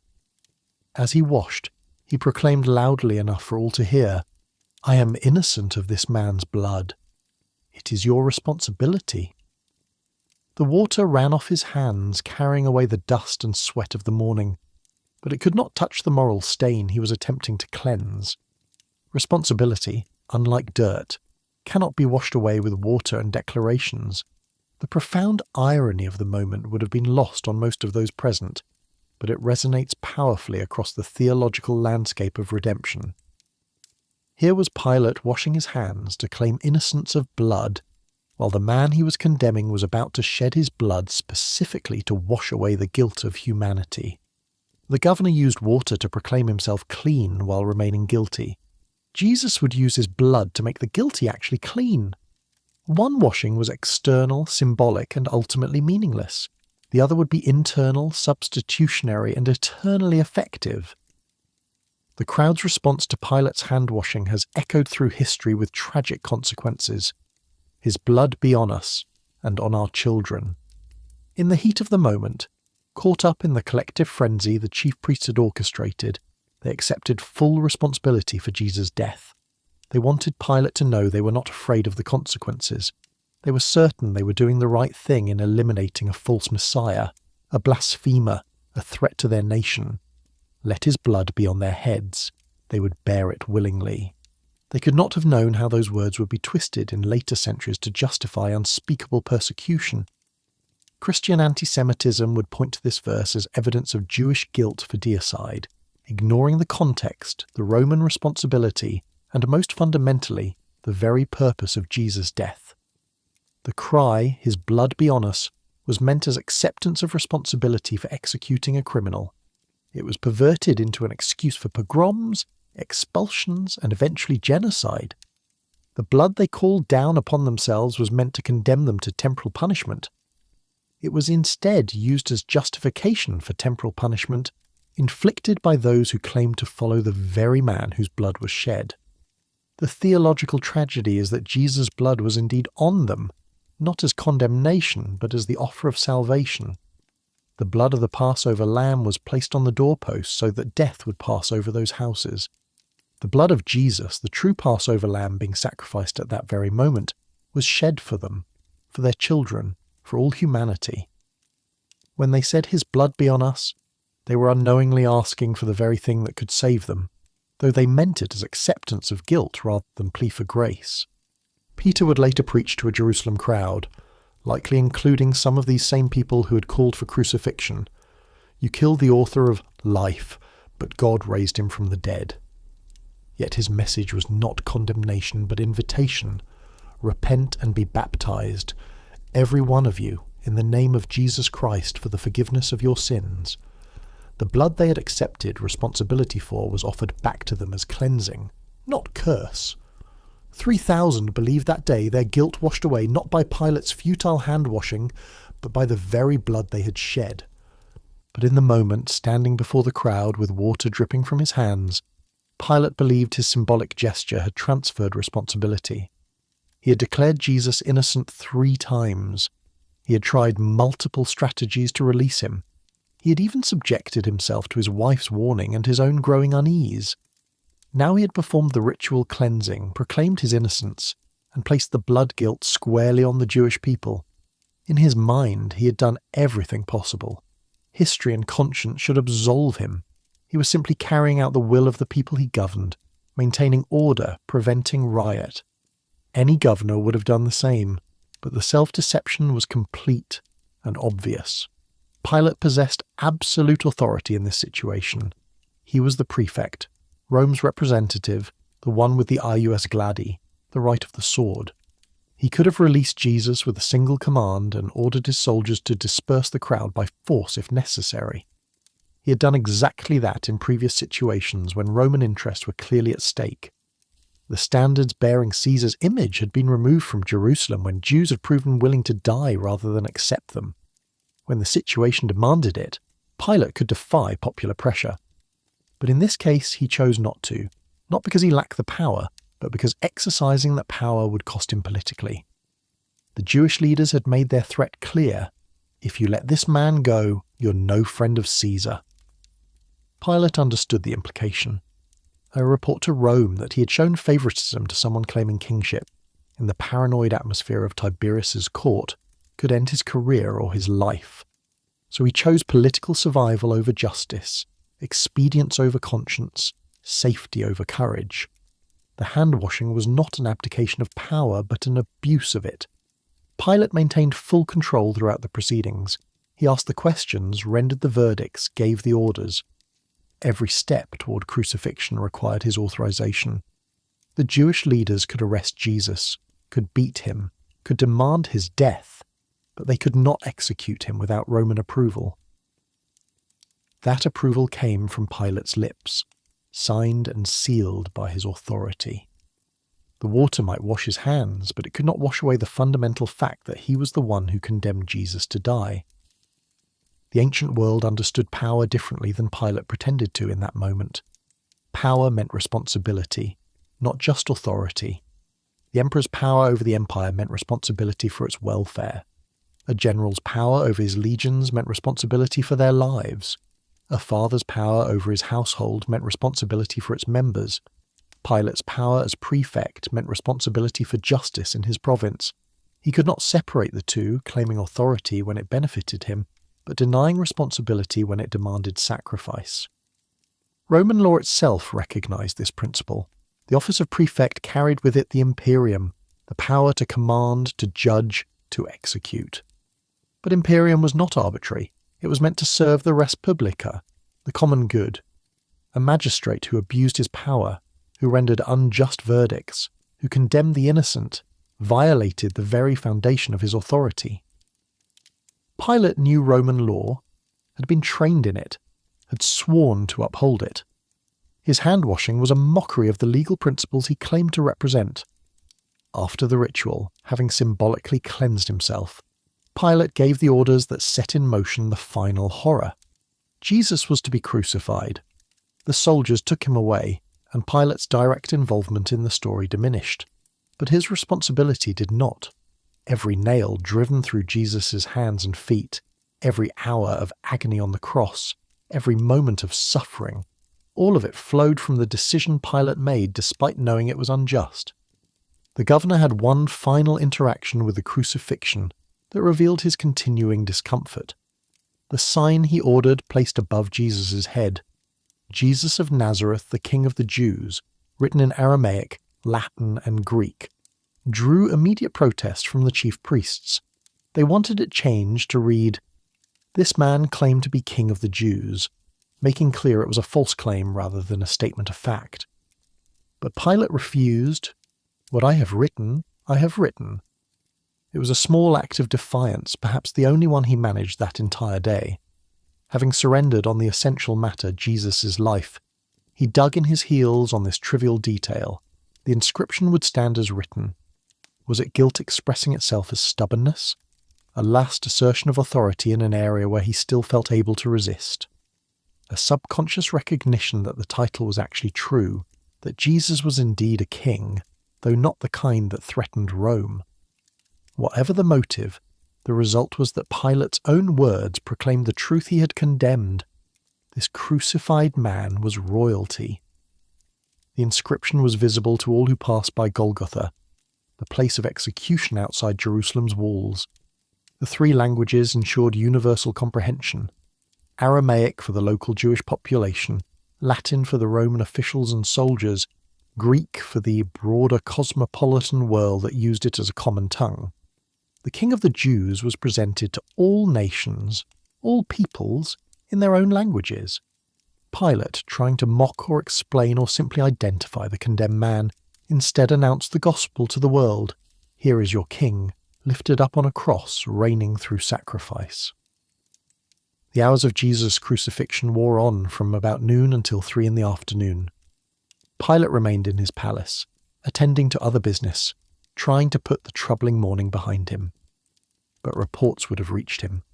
The darkness that fell over the land at midday, darkness that could not be explained by any natural phenomenon, lasting for 3 hours while Jesus hung dying. The earthquake that split rocks when Jesus breathed his last. The torn curtain in the temple, the massive veil separating the Holy of Holies from the rest of the sanctuary, ripped from top to bottom at the moment of Jesus' death. Did these reports disturb Pilate's attempts at normalcy? Did his wife hear of them and send another message reminding him of her warning? Did he look at his hands, washed hours earlier, and wonder why they still felt stained? The text does not tell us. We know only that later that day, as evening approached and the Sabbath drew near, another encounter awaited the governor, one that would underscore just how completely his hand-washing had failed to remove his involvement or responsibility. Joseph of Arimathea, a member of the Sanhedrin who had not consented to the council's decision to condemn Jesus, went to Pilate requesting permission to take Jesus' body for burial. Under Roman practice, the bodies of crucified criminals were usually left on their crosses to be devoured by scavengers, a final humiliation and warning to others. But Jewish law forbade leaving bodies exposed overnight, especially during a Sabbath and High Holy Day. Joseph wanted to give Jesus a proper burial. Pilate was surprised to hear that Jesus was already dead. Crucifixion typically took days, not hours. The fact that Jesus had died so quickly was unusual enough that the prefect summoned the centurion who had overseen the execution to confirm it. The soldier verified that Jesus had indeed died. Satisfied with this testimony, Pilate granted Joseph permission to take the body. Even this small detail, Pilate's surprise at the rapid death, carried significance he could not have grasped. Jesus had told his disciples he would lay down his life voluntarily, that no one would take it from him. His death came when he chose to dismiss his spirit, not when his body could no longer sustain life. The Roman governor, accustomed to crucifixion's slow torture, witnessed something outside his experience without understanding its meaning. The man he had condemned had died not because Rome's torture finally broke him, but because his mission was accomplished and he chose to yield up his life. Joseph took Jesus' body, wrapped it in linen with spices, and laid it in a new tomb cut from rock. A large stone was rolled across the entrance. The Sabbath began. Jerusalem settled into the rhythm of the holy day, though the events of that Friday had shaken creation itself. And Pilate remained in his palace, the man who had washed his hands while condemning innocents, who had declared, "I find no fault in him," while authorizing his execution, who had asked, What is truth? While sentencing truth to death. The hand-washing stood as his legacy's defining image, the ultimate symbol of attempting to evade responsibility while exercising the very authority that bore it. Millions would later know the phrase, washing one's hands of something without necessarily knowing its origin, but the meaning would be clear, claiming innocence while guilty, denying responsibility while responsible, performing symbolic gestures while avoiding actual accountability. But the water in that basin could never accomplish what Pilate hoped. It could not transfer guilt, could not absolve responsibility, could not change the fundamental reality that he had condemned an innocent man to die. The only water that could truly cleanse was yet to come, the water of baptism that would wash believers into Jesus' death and resurrection, the water that represented not evasion of responsibility, but acceptance of grace, not symbolic gesture but spiritual reality. Pilate washed his hands in water and remained guilty. Believers would later be washed in water and be made clean, not by the water itself, but by the blood of the man Pilate condemned, not through denying responsibility, but through accepting the substitutionary sacrifice that bore the responsibility they could never escape.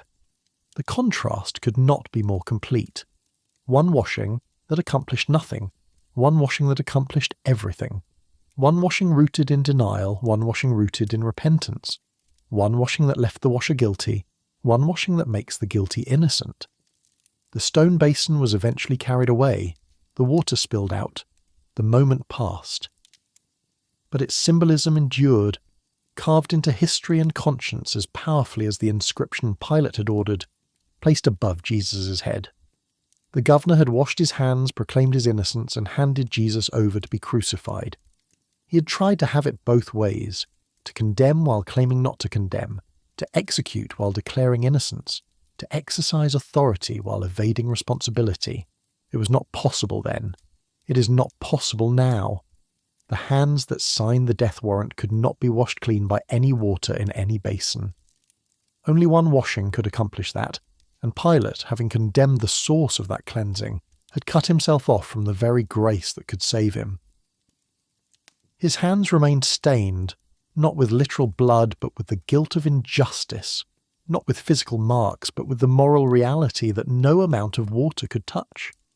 The sun set on that terrible Friday, and the Sabbath began. Jesus lay dead in a tomb. Pilate's hands were dry, and the question remained, unanswered in the governor's heart. What is truth? He had asked it while truth stood before him. He had washed his hands while condemning the one whose blood alone could wash souls clean. He had sought to be innocent while guaranteeing his guilt. The tragedy was complete, the irony absolute, the warning eternal. Beware the washing of hands when action is required. Beware the claims of innocence when guilt is clear. Beware the symbolic gestures that substitute for moral courage. Beware the question asked while turning from the answer. Beware, above all, the comfortable lie that we can evade responsibility for the choices we make and the authority we wield. Pilate washed his hands, but the stain remained, indelible and eternal, a testament to the truth that some things cannot be washed away by water, only by blood, only by grace, only by the very one he condemned. The Saturday that followed Jesus' crucifixion passed quietly in Jerusalem, the city observing the Sabbath under the shadow of Friday's events. Pilate, too, rested from his labours, though whether he found any actual rest is doubtful. The troubling case was closed. The Jewish prisoner had been executed. Order had been maintained. By the metrics that mattered to Roman governors, the day had been a success.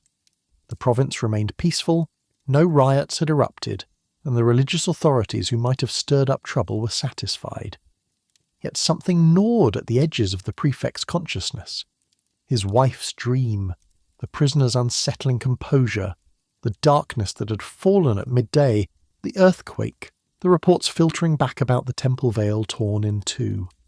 Sunday morning brought news that would have seemed impossible if it had not come from multiple sources. The tomb was empty. The body was gone. The stone had been rolled away. Guards Pilate had authorized, at the request of the chief priests who feared Jesus' disciples might steal the body and claim resurrection, reported that they had seen angels, that there had been another earthquake, that the tomb stood open and vacant. The Jewish leaders, panicked by this development, bribed the soldiers to say the disciples had stolen the body while they slept. It was a ridiculous story on its face. How would sleeping guards know who took the body? But it was the best explanation they could manufacture on short notice. Pilate's response to these reports is not recorded. Did he investigate personally? Did he dismiss it as a problem for the Jewish authorities to handle? Did some part of him wonder whether the man he had condemned might actually have been who he claimed to be? The historical sources are silent on Pilate's reaction to the resurrection, but the event itself would prove to be the hinge on which all of human history turned. The governor who had asked what is truth had condemned truth to death, only to discover that truth could not stay dead. The weeks following the crucifixion saw developments that must have troubled any Roman authority paying attention. Jesus' disciples, who had fled in fear on Friday night, suddenly reappeared in Jerusalem preaching boldly that their master had risen from the dead. They performed miracles in his name. Thousands converted to this new sect, declaring that Jesus was the Messiah, that his death had been for the forgiveness of sins, that God had vindicated him through resurrection. The movement Pilate thought he had crushed by executing its leader was instead exploding across Jerusalem and beyond. Within a generation, this obscure Jewish sect would spread throughout the Roman Empire. Within 3 centuries, it would become the empire's official religion. The name Pontius Pilate, which might otherwise have been lost to history as just another minor provincial governor, would instead be spoken billions of times across millennia in the words of the Apostles' Creed, "Suffered under Pontius Pilate." The man who thought he was simply managing a political crisis had instead participated in the central event of human history. The execution he authorized became the means of salvation for countless souls. The injustice he perpetrated became the foundation of the gospel he never understood. But what of Pilate's own life after that fateful Friday? The historical record becomes fragmentary and contradictory, pieced together from ancient sources that sometimes conflict with each other.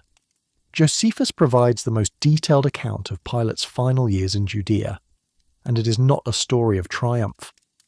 In 36 AD, about 6 years after Jesus' crucifixion, Pilate faced a crisis that would end his governorship.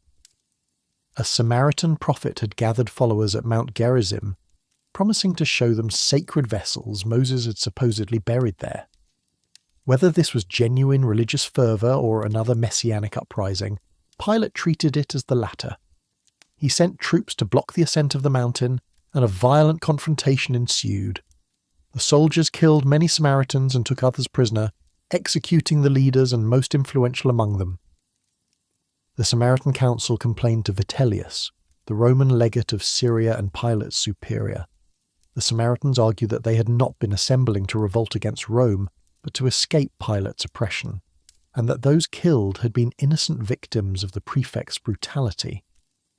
Vitellius, either convinced by their arguments or seeing an opportunity to remove a problematic subordinate, ordered Pilate to return to Rome to answer before the Emperor Tiberius for his actions. Pilate obeyed the summons, travelling to Rome sometime in late 36 or early 37 AD. But by the time he arrived, Tiberius had died. The emperor who might have judged Pilate's conduct in Samaria was gone, replaced by Caligula, whose reign would prove even more paranoid and bloodthirsty than his predecessors. What happened to Pilate after this point becomes murky, lost in the fog of conflicting traditions and absent official records. Eusebius, the 4th century church historian, wrote that Pilate fell into such misfortunes during Caligula's reign that he was driven to suicide. The account suggests Pilate was either executed or forced to kill himself, though Eusebius provides no details about the specific charges or circumstances. Other traditions place Pilate's death differently. Some say he was exiled to Gaul and died there, others that he was executed in Rome, still others that he lived out his days in obscurity. What we know with certainty is that Pilate's career ended in disgrace, that he was removed from office and recalled to face judgment, that his decade in Judea ended not in triumph but in failure. The man who had governed with such ruthless pragmatism, who had compromised principle for survival, who had washed his hands of responsibility while condemning innocence, ultimately could not preserve the position he had sacrificed his conscience to maintain. The political calculus that led him to crucify Jesus, better one man die than my career be threatened, proved futile in the end. He lost his position anyway. The irony is crushing. Pilate condemned Jesus to death to preserve his standing with Rome, to avoid the accusation that he was no friend of Caesar, to protect his career from the political fallout of releasing someone accused of claiming kingship. Yet within a few years, his career ended anyway. His patron Sejanus had long since fallen and been executed. The emperor he feared had died, and Pilate himself faced judgment, not from God, at least not yet, but from the very imperial system he had served so faithfully at such moral cost. The theological reflection on Pilate's role in the crucifixion has been extensive and profound. He stands as a symbol of multiple tragic failures that resonate across human experience. First, he represents the tragedy of compromise, the slow erosion of principle through accumulated small surrenders until the soul is hollowed out and incapable of choosing right when it matters most. Pilate had doubtless made many compromises during his career, each one seeming necessary at the time, each one making the next compromise easier. By the time he faced Jesus, he no longer possessed the moral strength to stand for justice at personal cost. Second, Pilate embodies the futility of neutrality before Christ. He wanted to avoid making a decision, to find some middle way that would satisfy everyone and commit him to nothing. But there was no neutral ground. Washing his hands was itself a choice. Refusing to release Jesus was itself a verdict. Seeking to evade decision was itself a decision. The old saying proves true: those who stand for nothing will fall for anything. Pilate thought he could avoid choosing sides in the cosmic drama unfolding before him, but his attempted neutrality became allegiance to the powers arrayed against Jesus.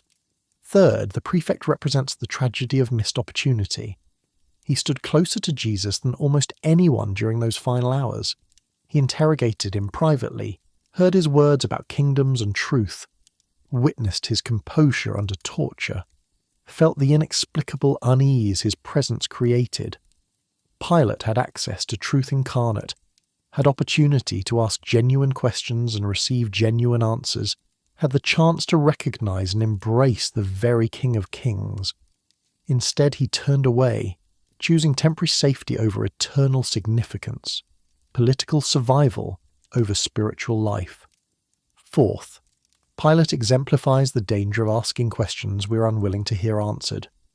What is truth remains one of philosophy's most profound questions, but Pilate asked it while turning away as a dismissive rhetorical gesture rather than a genuine seeking.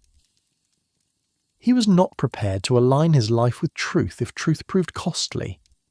How many people across history have followed his pattern, asking about God, about meaning, about ultimate reality, but only as intellectual exercise, never as sincere seeking that might demand life-changing response? The name Pontius Pilate in the Apostles' Creed serves a crucial function beyond merely identifying when Jesus died. It anchors the faith in history, in real time and space, under identifiable authorities. Suffered under Pontius Pilate declares that this was not mythology or legend, but events that occurred in the real world, during the administration of a specific Roman governor whose existence is verified by both biblical and extra-biblical sources. The Pilate stone, discovered in 1961 at Caesarea Maritima, bears an inscription dedicating a building to Tiberius and identifies Pontius Pilatus, prefect of Judea. Archaeological evidence confirms what the Gospels record, but the Creed's inclusion of Pilate also serves as perpetual witness against the neutrality he attempted. Every time Christians recite the Creed, they remember the man who had power to release Jesus and chose not to, who knew Jesus was innocent and condemned him anyway, who asked about truth and rejected it. Pilate's name becomes a warning embedded in the Church's foundational confession. Beware the tragedy of compromise, the futility of neutrality, the danger of choosing expedience over truth. Various Christian traditions have treated Pilate's memory differently. Western Christianity has generally viewed him as guilty, the weak governor who caved to political pressure and condemned an innocent man. But interestingly, some Eastern Christian traditions paint a more sympathetic picture. The Ethiopian Orthodox Church and the Coptic Church have at times venerated both Pilate and his wife Claudia as saints, emphasizing Pilate's reluctance to condemn Jesus and his declaration of Jesus' innocence. These traditions focus on Pilate's apparent desire to release Jesus and interpret his hand-washing as genuine attempt to avoid guilt rather than empty gesture. This divergence in Christian memory of Pilate reflects broader questions about culpability, intent, and the possibility of redemption for those who participate in evil while recognizing it as such. Did Pilate's recognition of Jesus' innocence, his multiple attempts to release him, his evident reluctance to crucify him, count for anything in the final moral accounting? Or does the fact that he ultimately gave the order, that he possessed the power to prevent it and chose not to, make all his hesitation meaningless? The biblical text itself offers no clear answer about Pilate's eternal destiny. We know he condemned Jesus unjustly. We know he washed his hands futilely. We know he asked about truth while turning from it. But we do not know whether he ever came to genuine faith, whether his conscience ever drove him to repentance, whether the resurrection reports that surely reached his ears ever penetrated his heart. Early Christian legends suggest various outcomes, but we simply do not know. What we do know is that Pilate's question, "What is truth?" was answered in the very person he condemned. Jesus had declared, "I am the way and the truth and the life." Truth was not an abstract philosophical concept to be debated, but a person to be encountered and embraced. Pilate met truth face to face, interrogated it, had it flogged, and sent it to the cross. The question he asked was answered in every word Jesus spoke, every miracle he performed, every prophecy he fulfilled, and ultimately in his resurrection from the dead. The gospel message would eventually reach throughout the Roman Empire, transforming it from within. The empire that crucified Jesus would eventually bow the knee to him, at least nominally. Emperors who claimed divinity would be succeeded by emperors who confessed Christ as Lord. The eagles that had represented Rome's power would give way to the cross as the symbol of ultimate authority. The kingdom not of this world proved more enduring than the kingdom that had seemed eternal. Pilate's legacy, then, is multifaceted and cautionary. He's remembered not for any great achievements, but for a single catastrophic failure. His name lives on not because of what he accomplished, but because of the injustice he perpetrated. He stands as warning to every generation about the dangers of moral compromise, political expediency, and attempted neutrality before Christ. His question echoes still, what is truth? And the answer remains the same. Truth is Jesus Christ, crucified and risen, the same yesterday, today, and forever. Truth is not whatever serves our interests or advances our careers, or allows us to survive another day. Truth is not negotiable, not relative, not subject to our preferences or convenience. Truth is a person who demands our allegiance, our worship, our lives. Pilate had the opportunity of opportunities to recognize truth, to serve truth, to align himself with truth regardless of cost. He chose instead the path of expediency, convinced himself it was the prudent course, washed his hands of responsibility while exercising the very authority that bore it. And in doing so, he became a warning etched into history. This is what happens when we encounter Christ and choose our comfort over his call, our career over his cross, our temporary safety over his eternal kingdom. The man who judged Jesus was judged by history and will be judged by eternity. The governor who asked, "What is truth?" while condemning truth itself, stands as testimony that some questions cannot be asked as mere intellectual exercise. They demand response, commitment, the reorientation of life around the answer. Pontius Pilate washed his hands, but the stain remained. He asked about truth, but turned from the answer. He possessed power, but lacked courage. He condemned innocence and called it prudence. He chose the world and lost even that. His legacy is the legacy of compromise, of attempted neutrality, of the tragic futility of trying to serve two masters. But the legacy of the man he condemned is life, hope, redemption, and truth. Jesus died under Pontius Pilate, but he rose again in triumph over death itself. Pilate's career ended in disgrace and obscurity. Jesus' kingdom continues forever. The governor who thought he held power over the prisoner discovered too late that he had only the power given him from above, and he used it to accomplish the very salvation he tried to prevent. 2,000 years later, billions confess faith in Jesus Christ. Perhaps dozens know details of Pilate's life beyond his role in the crucifixion. The man who seemed powerful proved powerless to stop what God had ordained. The man who seemed wise proved foolish in rejecting wisdom incarnate. The man who washed his hands proved unable to cleanse his conscience or his legacy. The question remains for every person who encounters the story. Will you be like Pilate, asking about truth while turning from it, trying to wash your hands of responsibility while choosing against Christ? Or will you recognize truth standing before you, embrace him regardless of cost, and find in him the cleansing that no water in any basin could ever accomplish? Pilate asked the question. Jesus is the answer. The governor made his choice. Now each person must make their own. There is no neutral ground, no washing of hands, no third way. There is only truth to be embraced or rejected, a king to be served or crucified, a choice that determines destiny. What is truth? Look to the cross, where truth died for those who killed him. Look to the empty tomb, where truth conquered death. Look to the throne, where truth reigns forever. The answer has not changed in 2 millennia. Only the question remains, what will you do with Jesus, who is called the Christ? Pontius Pilate has given his answer, lived its consequences, and entered eternity to face its final accounting. The question now is yours.